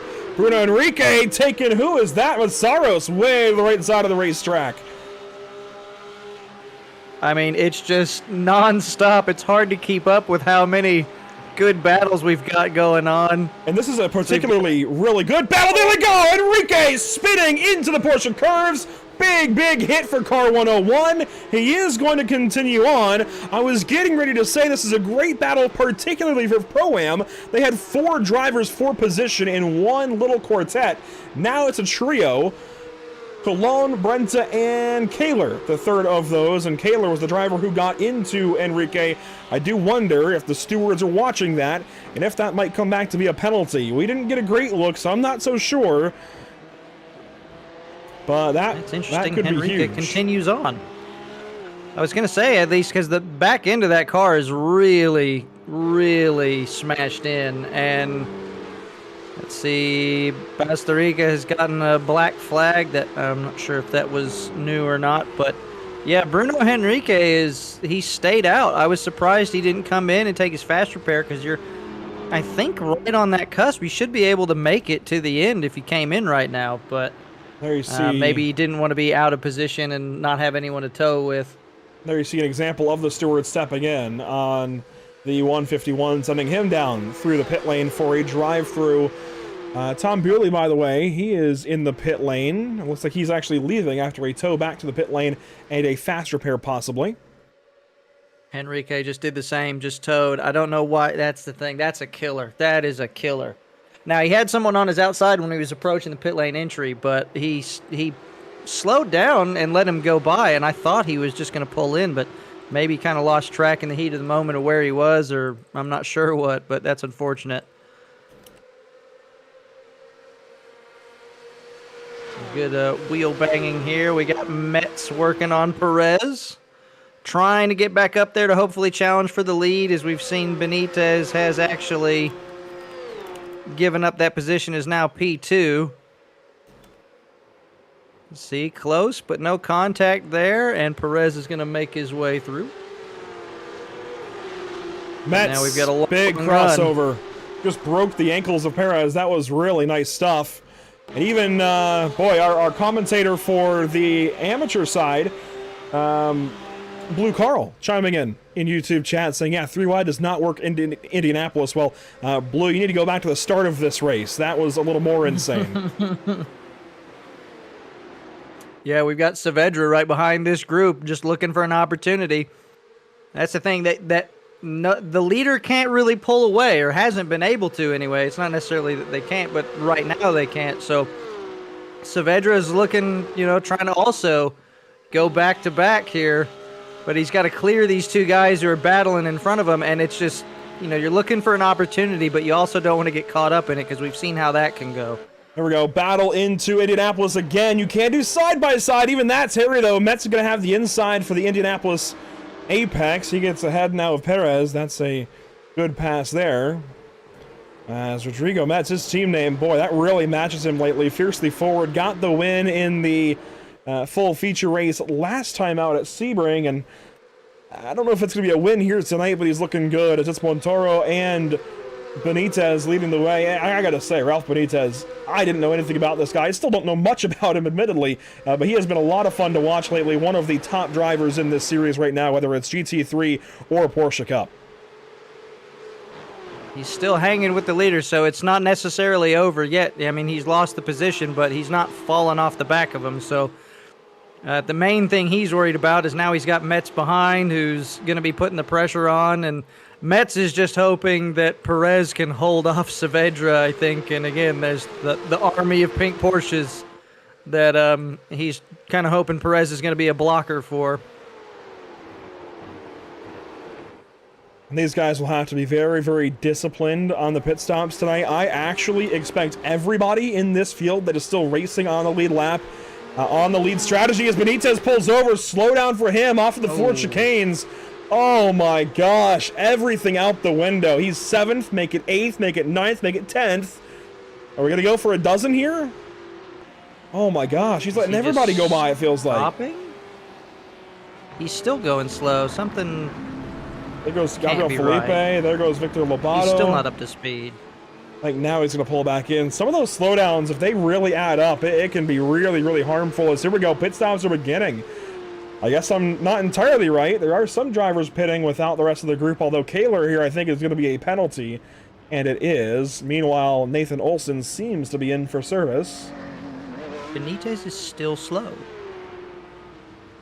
Oh. Still, yeah, he's not. I'm looking for him. Here he is. Going. Now he might be back to full song. No, he's holding about 100 miles an hour. Crawling. Why? I am really curious as to what's going on here. He could have immediately got another slowdown, to be fair. Because he did use a lot of the curbing into Dunlop, and this track is very sensitive. Look, we know he was giving up time. The sim may have thought he was trying to track extend and giving him another slowdown. Regardless. That is killer, because that's just... I mean, now second to you're out 15th. of it. That's so far. He is now 19 seconds behind Gabby Montoro. And I will say, I think in general, you and I actually talked about this a little bit ago.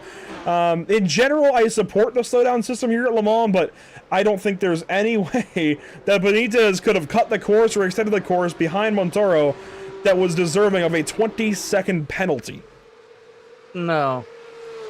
No, and I mean, the amount that he had, and again, like I was pointing out, it's kind of a risk for all the guys who are trying to go around him because they were trying to go around him in the S's too. And so he's going slow through the S's because he doesn't want an additional penalty.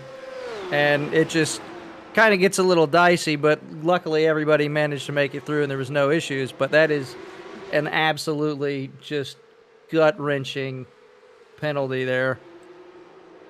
And wouldn't you know it, back on the top end of Pro-Am once again, it's Gabriel Felipe, just really uncontested at the moment. Miguel Colon is the next car behind him, but that's a gap of 4.2 seconds. And I don't know, after the battles we've seen these two have today, I don't think that Juan Segundo is necessarily going to help Miguel Colon get up to those guys ahead. I think Juan just wants to get by Colon and be done with it. Sure enough, here he goes, looking for a move. As we approach Indianapolis once again, these two in Indianapolis just cannot get separated, as they will get back single file at the very least. Got a great battle going on right here. You just cut to it as Perez is trying to hold off all that team behind him as Juan Blaneyat's going to make his way by, but he definitely put a stopper on Saavedra, who kind of got up next to him. But Perez actually managed to shut the door on him, and they almost went off. We almost had a problem, almost had a couple of cars out of the race, but they managed to keep it together, and now one of the cars has gone through, so Blaneyat's going to be able to try to catch up to Metz, but Metz is a pretty big gap in front of him now, too, so it's really just these four cars back here. Ricardo Rico kind of trailing on in the back, but Perez just desperately trying to hang on to his position. I think these SDR guys have certainly got things figured out. You see Blaneyat, of course, Blaneyat going by, and I say that, and then Saavedra has a big misstep, and I do want to say, I think this is one of the coolest cameras we have on this car. You can see the haze actually. Watch it. Just kind of let your eyes go on focus for a second. You'll notice the haze from the exhaust. This camera positioned perfectly above the exhaust, right at the back bumper of these cars. It's almost like the old McLaren GT3, for any of my fellow decade-long members of iRacing that's been around for a long time. The old McLaren GT3 we had, the MP4, I believe, spit flames out the exhaust. That was the coolest car on the sim for a while. Looks like we got a team-ordered swap of positions here, saying, okay, look, I'm struggling. Why don't you go ahead and take a crack at it? I'll still get the draft. You know, let him go up there and pull you up to the front. Give somebody else a crack at it.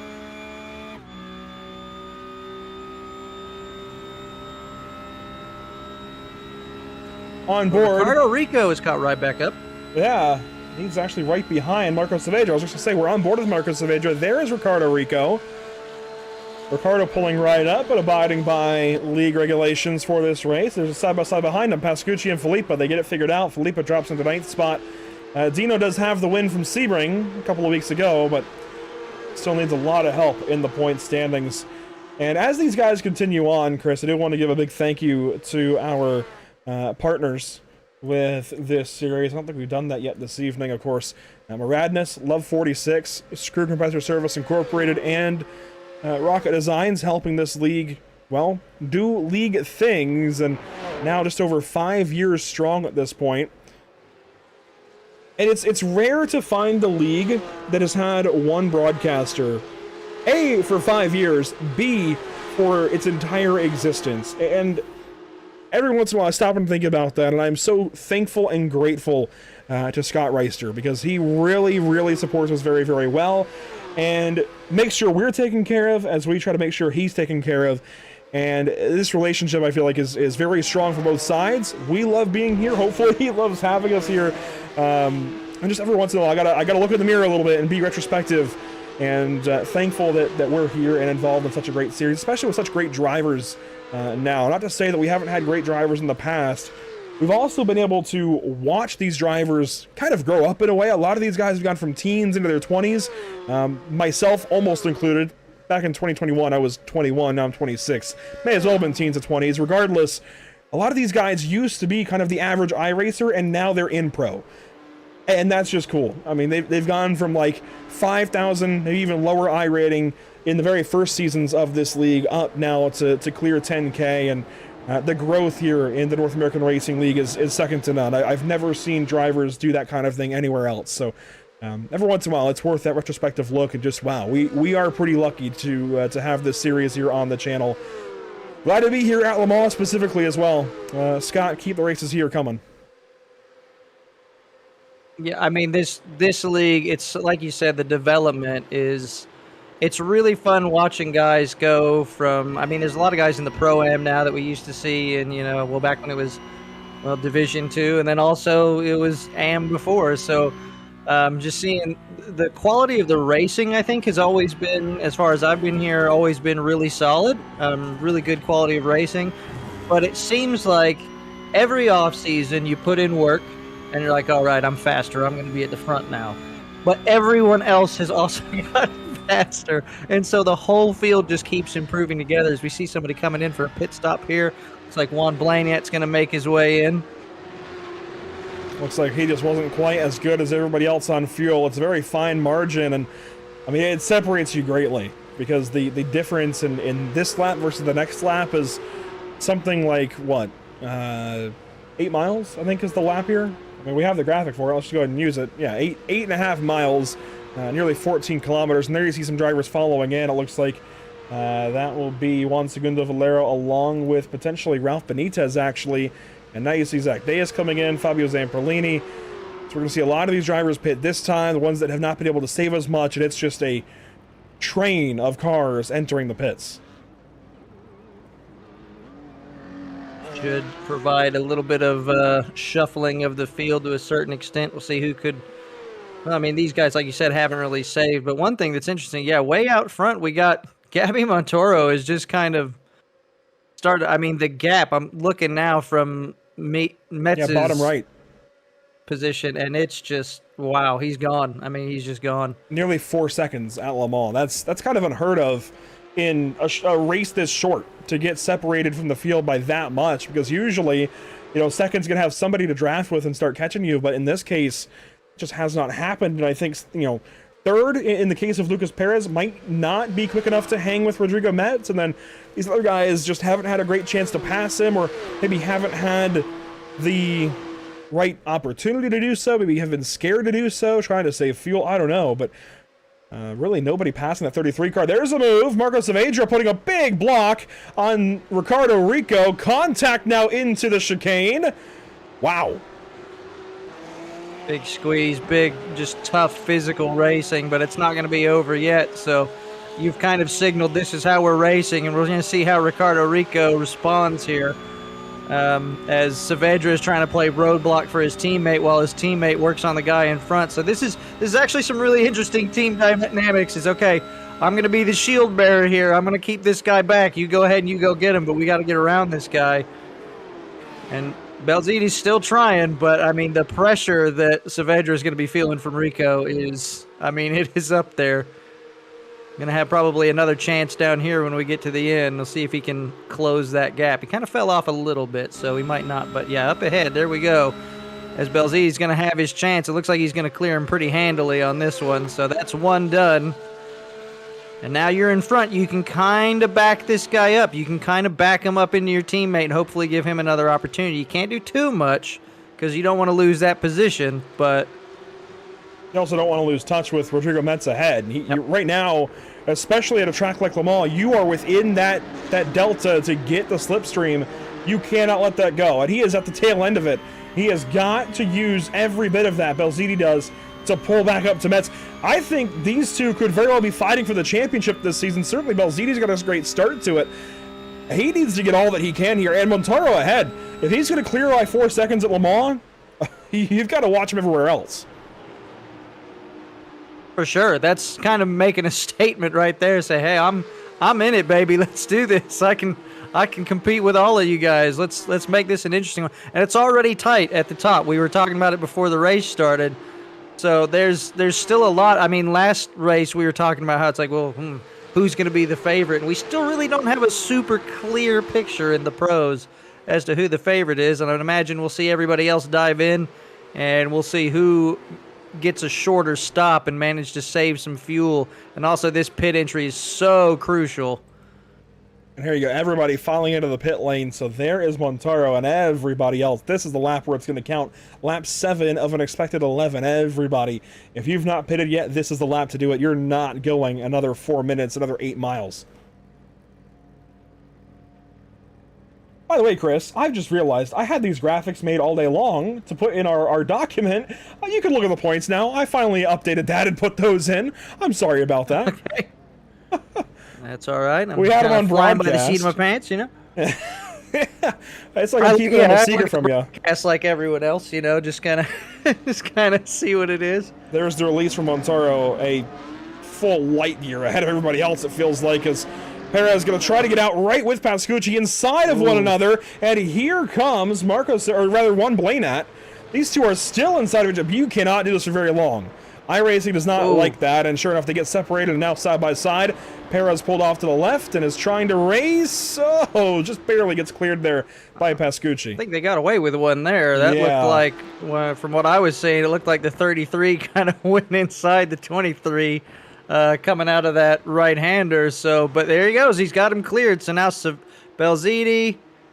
Let's see, we've got Blaney, Belziti, and Pascucci all clear, but Saavedra still stuck behind Perez with Rico right behind him.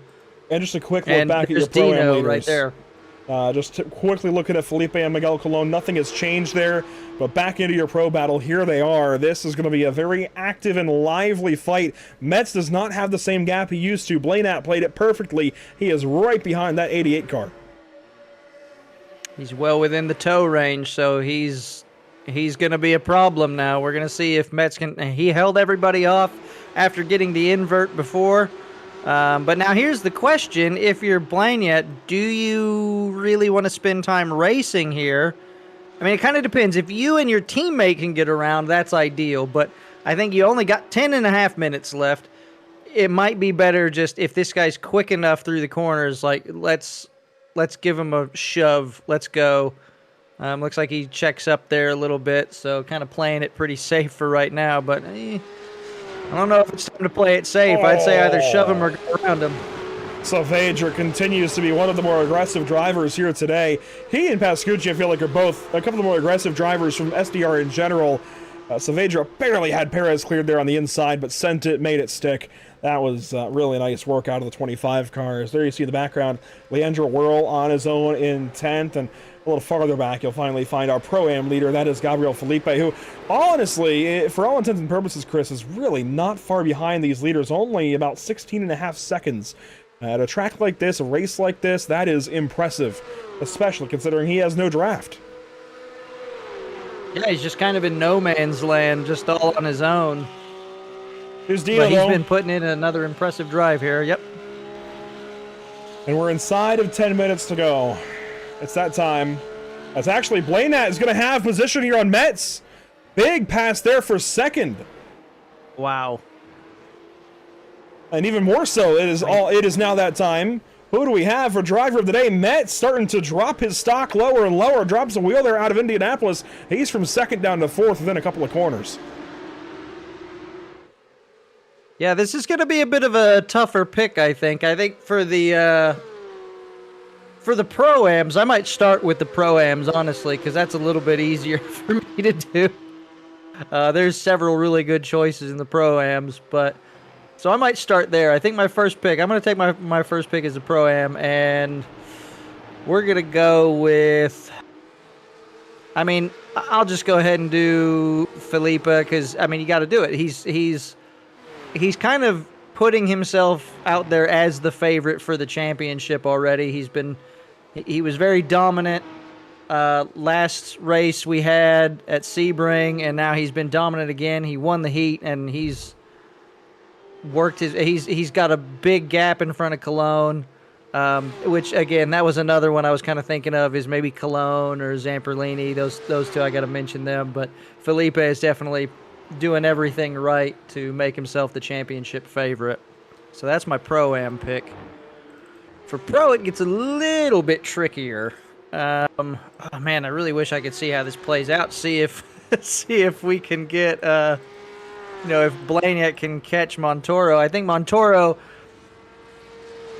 he's definitely been doing everything right. But I think I'm actually going to go with Blaine at for right now, because he got the pit stops right, he's gotten the fuel strategy right, he's managed everything really well, and now has put himself in a position where he is clear to go track down Montoro, who is on his own. So now it's just about raw pace, heads up, can I be faster than him, close this gap, and maybe make a move for the lead. So I'm going to go with Blaney for my pro pick.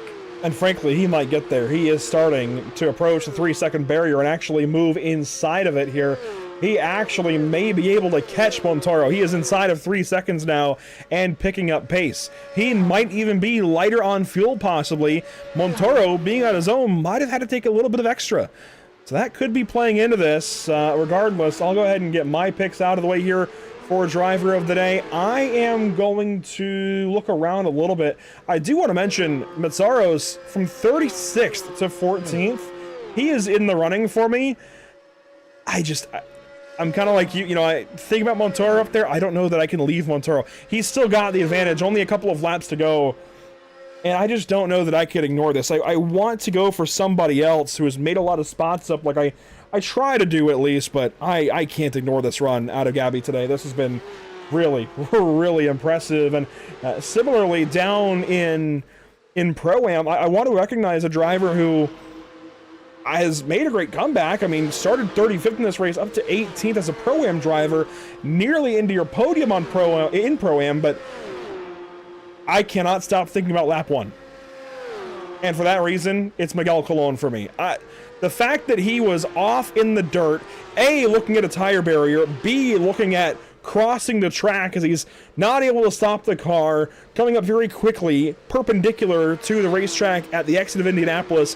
He was able to find his way right back onto the course and just slot back in line like nothing ever happened, and has picked back up to 12th overall. He really has not lost much in this race as a whole, and he's going to be a lot of fun to watch for this Pro-Am Championship. And while Felipe has certainly a better head start on Colon in the points, I don't think he'll be behind for long.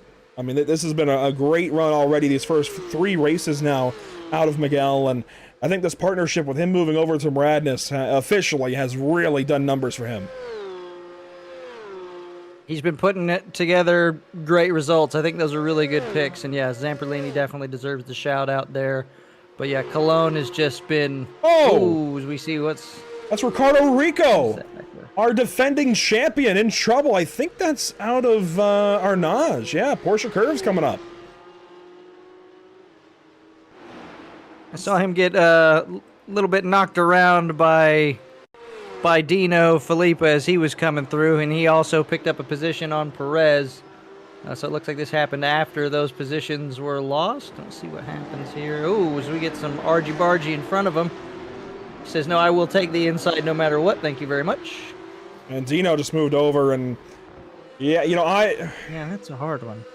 Dino's a past steward here. This is, I think, the second, at least I can count it on one hand, but I think the second moment that I can recall specifically where Dino's gotten maybe a little over-aggressive, and you know what? All drivers can do it. That's part of being a racing driver, but definitely, I think, always surprising to see from Dino. I will say, though, it looks like Lucas Perez was very aggressive on the block here between Indianapolis and Arnage. He comes over to driver's right and kind of stays there. Yeah, I don't know they needed to steer back at him, but then certainly Dino, after this, I don't like that. I don't like that at all, off-corner exit. It kind of just seemed like he was just muscling his way through. It looks like Perez just now has a problem after the fact, too, so that's unfortunate. We'll check on Perez here in a second. We'll actually just let the replay roll after this. There you see the move from Perez. He was at least already on the right side of the racetrack, didn't cross the track to block. But then Dino on exit here has to cross the track to block Ricardo, and that puts Ricardo off in the dirt. And even there, he held him down there still, and that ends up crashing the one car. So I don't like that. I think that's crossing the line beyond the gray area and into nefarious tactics, if I'm being entirely honest. Here's Lucas Perez, though. Aggression is good to see, but that I think I would agree. I think that's a little that last move. He already had it done. I think he's trying to slam the door shut because I think he knows he had the pace, and you figured, well, if I can be in front, I can be clear of him, and then it won't be a problem anymore. But just give yourself another couple of corners, and you'll get it done that way. And again, to Dino's credit and the time that he's been racing, I can only count 2 times so far that I've seen him really get aggressive like that. Yeah. Once was Spa last season, and second is now.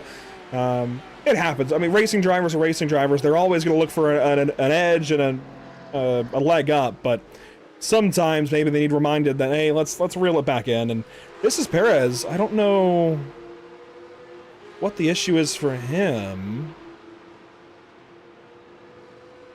Waiting to see. We should be to where he ends up pulling off the racetrack or having some kind of issue very, very soon. I saw him spun around at a certain point, so I'm not sure where that happened. Ah, Oh, big there it bumps is. right there. Yep. Yep, just took He just that called it a curb day a there little at that too point. aggressively. So toes back to the pit lane does Lucas Perez, and we go back up to the leaders here. We are coming up on the final lap. We might even already be on the final lap. It's hard to say. We can do this. It's still a green flag in hand by Barney, so he's expecting to go one more lap, but I don't know that they get all the way back around from Indianapolis to the line in just 1 minute and 20 seconds. It'll be close. Yeah, I'm not sure. Regardless, And either way- Montoro has put more time on Blanat. It is back over 3.5 Yeah. seconds. So Juan not able to keep running this 22 car down. I think as soon as Gabby realized Juan was making time, he kicked it back up a gear. Yeah, I think maybe, he was just keeping a little bit of pace in the tank there, but if you're Blaney, basically what you need is you need Belziti behind you to kind of push, but there's a pretty big gap there, so it looks like he's not really getting the help that he needs. I mean, he's got the teammates there, but it's really surprising at a track like Le Mans that 3 teammates in a train are not actually able to catch Montoro, so Well, that's, I mean, Let's think about possibly that's pretty why. impressive. We were told Yeah. earlier today they can't push. That might be part That's of true. it. Here we go. It's going to be a buzzer beater to the line for Montoro if he can get an extra lap in here. 20 seconds to go. This is going to be interesting. Does he get there in time? Here's the run. I think he's going to have just enough. This is going to be really, really close. As I said, buzzer beater. Montoro going to cross the line with, 5 seconds to go? Yeah, 5. Yep, Wow. There we go. Now that's gonna, we'll see about fuel. Who is counting Yep. on that? Who's got enough? Who doesn't? Now, I will say ATVO at the start of the race predicted 11 laps, and it's pretty on the money right now, still 11 laps, but hey, here we go, Pascucci, and he did not have enough to go this extra distance, and some of these guys might be committing, but might still be having to save the next 8 miles. Yeah. So we got a little bit of a splash and dash situation for some guys. We're like, okay, well, Blanat, we got the extra. I think lap. he's got an issue. He's in the pit lane. Yep. I don't know what this That's is. gonna put Mets back up into P3. It might be fuel for him. There's Juan Segundo Valero as well. So clearly a handful of drivers being caught out by this. I want to see what happened to Blanat, though. This is across the stripe, and it's not far after this that he is towing back to the pits. I mean, it's a matter of 30 seconds from here.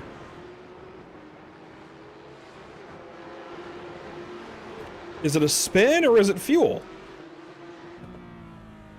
Oh, he's Sputtering. That's it. I mean, he's just I think he's off out. of the. I mean, so you would have known that it was that. If it's that close, you would have known before you got. Because I mean, he's running out. You would have thought, right? But in the heat of battle, Yeah. focusing on laps, he may have known at the pit stop that he should have been good for 10, and now we're going for 11, and so he's just thinking, I'm good, and then, lost count of laps, and now we're going this 11th lap. He may not have been counting on that. So see, this is why, man, that ruins my driver of the day pick a little bit. So I guess he wasn't as perfect as I thought, but I mean, man, that's the thing with a track this long, right? Like we said, that was a buzzer beater. That was 5 seconds going across the line. Now let's see though, because there's still a chance. Does Montoro have enough? Does Belziti have enough? Does Metz have enough? I mean, we could be like genuinely. Let's not forget the I do Pro-Am not drivers, know too. what will happen. I mean, the Pro-Am guys usually, conventionally, you would think maybe have fewer resources than the pros. They may not have enough fuel. They may not have had the team strategist, the wherewithal to know exactly how much fuel they needed.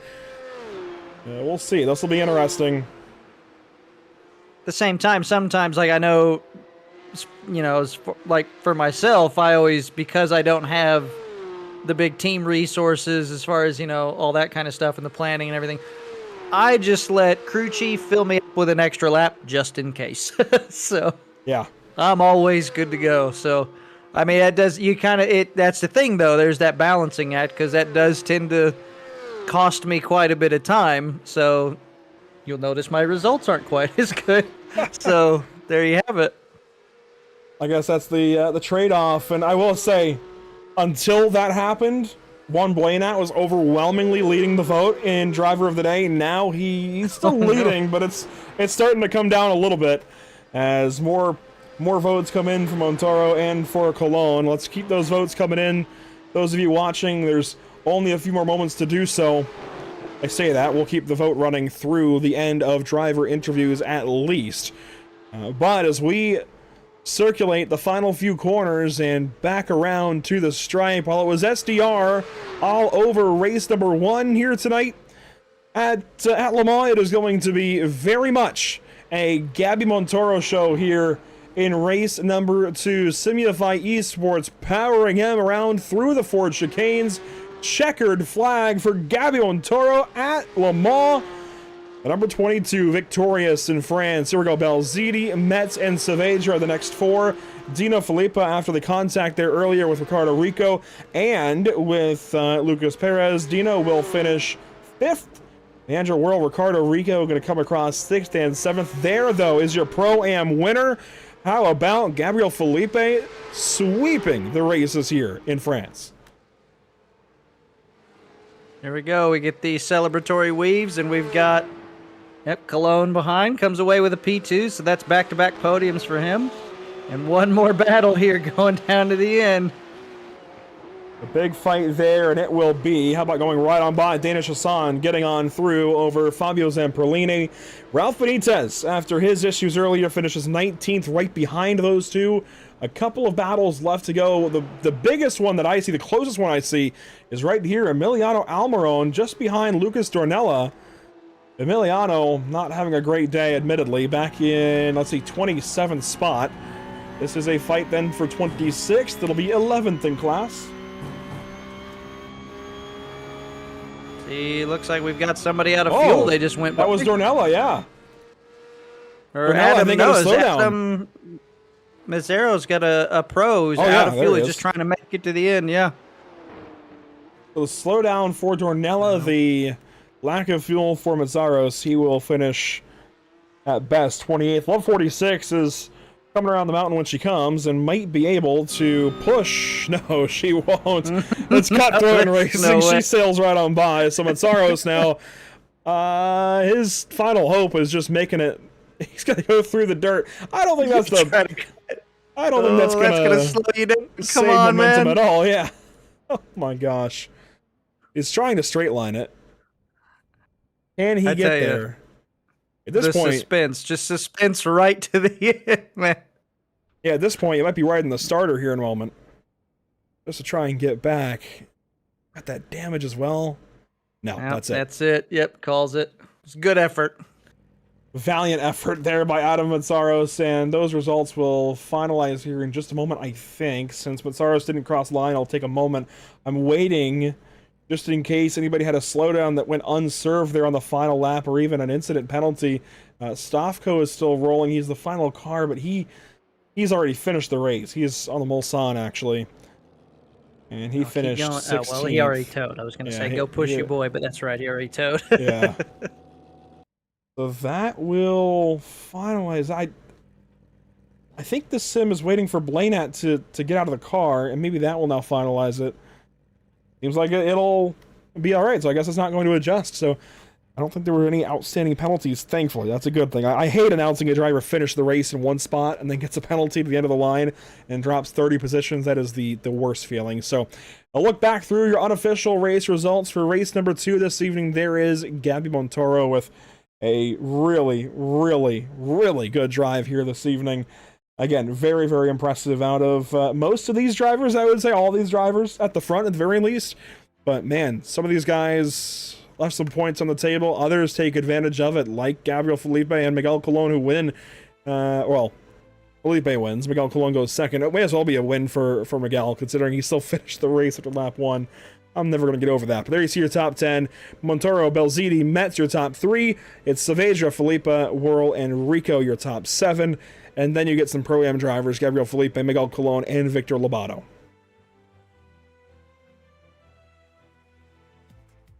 Yep, then we see the next thing. We got Adam Brockway coming in P11.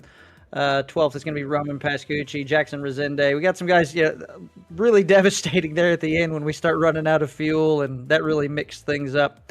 Then we have some more Pro-Ams here. P14, Zach Deus, or Deus, I'm sure I'm pronouncing that wrong. 15th, Miguel Alcrudo. Jacob Stufko comes down in P16, which I think was actually pretty good recovery after the chaos of the heat race. Danish Hassan in P17. Fabio Zamperlini with a great recovery drive again. Comes P18. 19th, Ralph Benitez. And 20th, to round out the top 20, is Juan Segundo Valero. 21st through 30th looks like this. A lot more blue back here. This is the meat and potatoes of your Pro-Am field. Jose Correa ends up finishing this race. What a recovery drive for him as well. That's worth mentioning. Crashed on the final lap of race 1. Ends up 21st here. Look, it's not breaking world records or anything, but top half of the field is nice for Jose, and finishes ahead of Felipe Brenta, William Kaler, and several others here. Avery Hart, Emiliano Almiron, Lucas Dornella, who ends up, I think, getting that slowdown the last lap. Mitchell Johnson, Love 46 in 28th across the line, and then Juan Blanat will get credited ahead of Adam Metsaros, despite them both not finishing the final lap. Metsaros ends up 30th. I'm not sure how that works within iRacing, but that's the results. Yep, then we have, here we go, some more devastating results. If you're this far back in the field, we all know how that goes, how that feels like. But 31st, we have Leandro Lenzendorf. We have Ricardo Delgado, 32nd. 33rd, Lucas Perez, followed by Brian Scolari, Nathan Olson, Tom Booley, who, was showing some real flashes of pace. That was really unfortunate because he was having a great first outing in the league. So hopefully he bounces back. But P36 today. P37 for Bruno Henrique. 38th for Santiago Bastarrica. 39th, Aaron Full. Another kind of quick, faster on the pace, but more chaos for him, and also Blas Diaz. So pretty devastating results for those guys back there. And just 2 left on the board, those being Idacio Inza and Noel Marone, who actually gets credited with no laps. I don't know that he started the second race at all, so not a good night for a driver who was, breaking sound barriers, or felt like in Pro-Am last season in GT3. Gab Montoro has joined us for conversation here after a wild night at Le Mans, and Gabby, that certainly was a drive of survival. You do survive, and you win here in race number 2. What were these couple of races like tonight, other than crazy? Yeah, of course, that was very crazy, very mental race. A bit of chaos in the whole laps. Finally, I managed good, so I took the win. And of course, that's a bunch of points for you for the season. You come into tonight, let's see, second place, just 5 behind Belziti, who of course finishes right behind you here in the feature race, in race number 2. How much, I guess, do you know these guys that you're racing against? Are you going to have to deal with them all season? Do you know their tricks, or are you kind of racing against some of these guys for the first time? No, I don't know any tricks about them. I know more or less how they race, and they are so fast. The SDR team, they are all so fast, and they are a lot racing in the same team, so it's a real challenge to try to win them, because I don't know, always is a bit more difficult when there are a lot of cars that respect each other more than the rest of the drivers. It happens the same with me and my teammates, Lucas Perez and Victor. So I think the help of Lucas this time was the key of the race for me. And of course, like Lucas had some great speed, actually inverted to the pole here for the second race, but only having a couple of teammates versus SDR coming out with their whole fleet. It felt like they, fill up about a quarter of the field here. How difficult is that at a drafting track like Le Mans, and how difficult will it be at Daytona later this season when you are, 2 or 3 guys versus, nearly a dozen? Yeah, of course, will be more or less the same than this. Daytona is a very high-speed track where a draft is the key of the race, I think, and having only 2 teammates will be difficult versus the SDR guys, but we will try our best and think about something different, I think, in the strategy for compensate that disadvantage, I would say. Hey, Gabby, congratulations. It's been a lot of fun watching you get going here in this season. And congrats on the win. Hopefully we'll talking to you again soon. Thank you, guys. Goodbye. Gabby Montoro with a really big night here in France. Certainly congratulations to him. And Chris, that brings us to second place. Actually, no. It'll take us down to Pro-Am. How about our Pro-Am winner? Here is Gabriel Felipe for you. All right, good to see you again, Felipe. We've talked to you before, and it looks like you put on a show today. You got the sweep done, and yeah, just pretty much a dominating performance. How was it? Did you have to avoid? There was a lot of chaos in that race. Were you out in front of that, or was there a lot of that you had to avoid? Oh yeah. First of all, thanks for everybody here on the championship and the stream. So by the race. It was unexpected result because it's not my best track with this car. I'm not that good in this car, but because of that I have to try to train so hard to keep up the pace with those guys, and even training that hard I still struggle a lot. So I think most people there just didn't do a clean quali lap, so I think I got lucky on the start position, and by the first lap it was like just stay alive, I knew it was a very tough race with the draft and so on, so I knew that people would like to fight a little bit less on the start of the race to not lose much time, but it wasn't that happened, but the people were fighting like it was the last lap on the very start of the race. But like when I saw that, I was just thinking in my mind that I just had to keep the car on the track and stay alive to collect as much as points as possible. So yeah, it was pretty much like that. Well, it's good to see. You definitely. That's definitely the right approach, is thinking about the long term and the survival, where you just got to survive all that chaos. It looks like you're kind of establishing yourself already as, for Pro-Am, the favorite, I think, for the championship. There's a couple of guys like Cologne is, pretty consistently on podium, so I think enough to keep you honest for sure. Are there any tracks that you're worried about, or are you kind of looking forward to some of them coming up? How do you feel about the rest of the schedule? It's a how can I say? It's very unknown because I'm very inconsistent on this car. So at some tracks I can be very fast, and some I can be like 1K, 1K rating. So it is very hard to say right now if I will have some tracks that I will struggle or have some better tracks. But I think at least Interlagos, I think it's one of my best. So just there, I think I will make a good race, but it's still a long way to go to there. But yeah, we'll train as much as I can to keep up the pace. Well, there you go. That's the right approach. I think your hard work paid off today, and I think if you keep up that hard work and keep with the smart racing, I'm sure we'll talk to you again, and hopefully we see you. I think we'll definitely see you challenging for the championship win. So good luck, and we look forward to hopefully hearing from you again. Good race. Thanks, mate. So yeah, go Rosso, Forza Rosso. A great night once again for Gabriel Felipe. Congratulations, Gabriel, and hopefully we're talking to you again soon. That brings us on down to second place, though, the driver he beat to the start-finish line, and that is Miguel Colon. And Miguel, I am so glad I get to talk to you.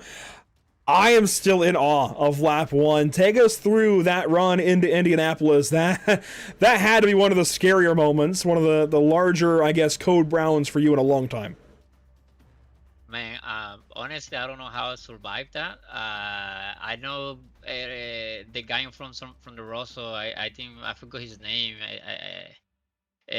Like he came slow, and then they were tangling through the straightway. So I was like, okay, I take the draft. I go out, but then the other guy I saw like didn't give up. So I was already expecting that we were gonna go 3 wide into the kink. So I didn't even attempt to try to make the corner, waiting for the hit and making sure that I had the steering wheel straight into the dirt for the car as soon as the hit happened. And I think that helped me save the car. But definitely at Cole Brown, I was like race over here at that point when that happened initially.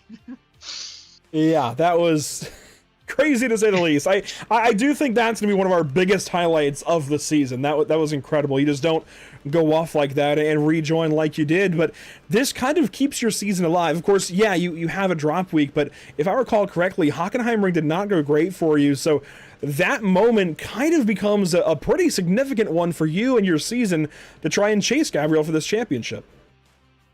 Yeah, I think Gabriel has been running very consistent through the season. I choked my quali lap in this race today in the last chicane. I almost lost the car, like almost spun and threw away my good lap, which could have helped me in the starting point. But man, like I feel like between the mix of the pros, some of the programs are very fast, and like not many people trying to willing to give up any inch into the hard racing. I don't know. I feel like it could still be a wild card for everybody through the season. Just try to see if I could survive. You know, I think today was another one of those days that I survived the chaos. In Sebring, I survived the chaos too. I'm pay off again. And of course, Long Beach comes up next. How do we feel there? I know that's always a crazy race. Usually, it's a fun race, but usually a crazy one. Let's see.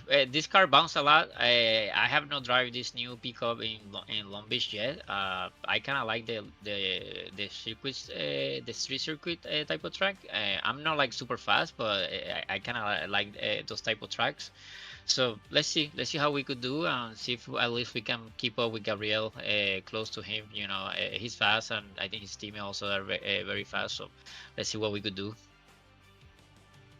And it looks like you just might be about to... Well, you're close. You're like 2 votes from winning driver of the day.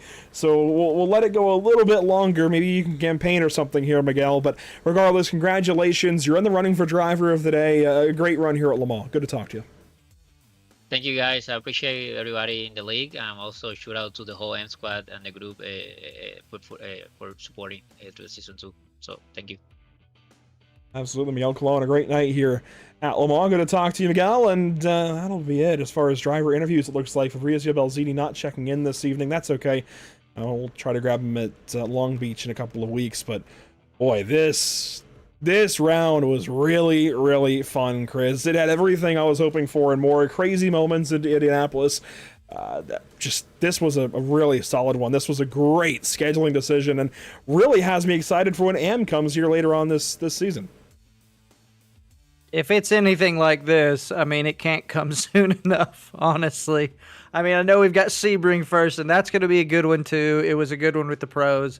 You know, the AMs, they also put a great product on, and the racing is always good. I mean, they're learning, but it's like, you almost wouldn't know it if you didn't already know. You know, they race each other tough but fair.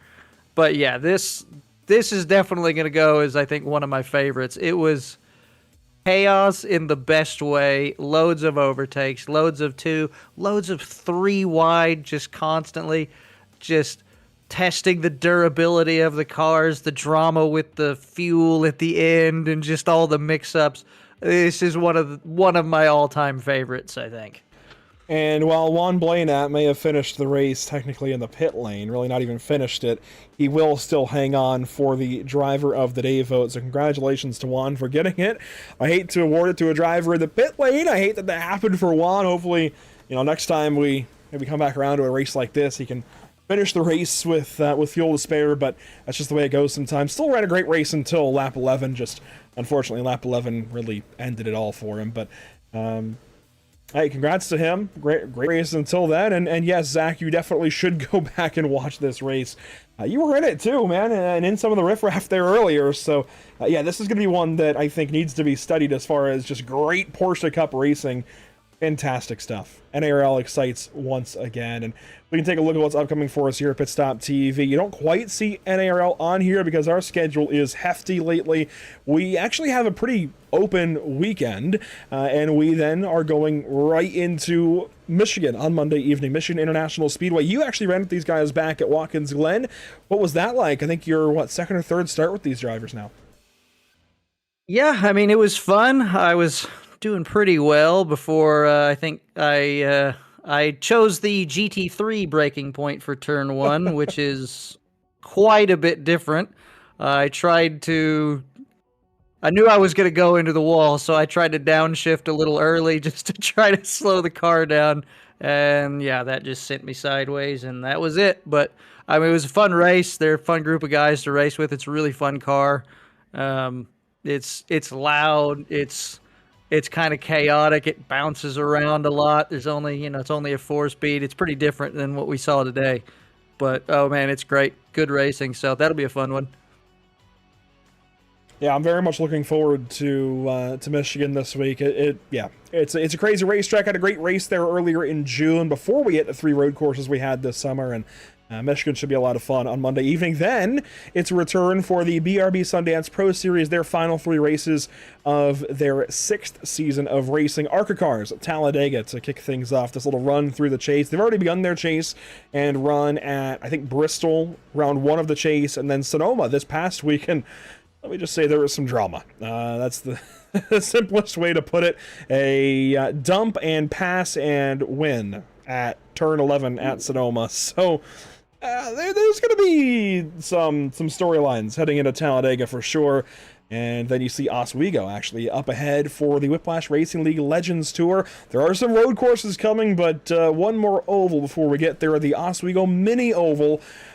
Really just trying to play to Ben Kinney, the news anchor out of New York, going to head up there and go to his home track before we move on to a road course. And might be headed to one of your home tracks here soon, Chris. But there you see what's upcoming for us here at Pit Stop TV. Thanks so much for being here tonight. Please check out our social media links there at the bottom of your screen.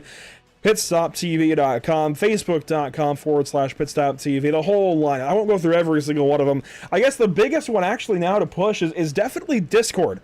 We've got leagues running and upcoming. So join the Pit Stop TV Discord, get in on the fun, and fantasy games too. We've got fantasy football coming up soon. Actually, we're drafting in less than 24 hours for our Dynasty League. And if we have enough demand, we can absolutely do another Dynasty League. Who knows? So a lot of great things happening in the Discord lately. Go ahead and join. We're building a community, and we're finally making some progress there. So come over, hang out, and hopefully we'll be talking to you soon. And that'll do it for us here from race number 3 of our pro schedule. We'll have race 2 to go through on the AMs. That's next week at Sebring, but a little while until we get there. Thanks for joining us this evening. A big thank you, though, to our partners as well. You saw them earlier, Muradness, Love 46, Screw Compressor Service Incorporated, and Rocket Designs, and our partners here at the channel, Whiplash Simcams, MX Wraps, ATVO, Murder Esports, CC's Business, and the North American Racing League, plus our most recent couple of additions, Whiplash Creative and TZO Designs. Chris, thank you so much for being here once again. Any final thoughts here from Le Mans? Oh man, I'm still just kind of processing just all of the goodness I just got to witness. But I'm ready for the next one. I'm ready for AMS to come here. I'm ready for AMS to go to Sebring. I'm just ready for it. It's going to be a lot of fun. Some great races on the way. Don't miss any of them. Keep in tune with us here at Pit Stop TV. Until then, we will catch you in the next one. Thanks so much for joining us tonight. We'll see you hopefully next week for AMS at Sebring. Otherwise, join us Monday. NORA Retro Cup Series racing at Michigan. Do not miss it. We'll see you there.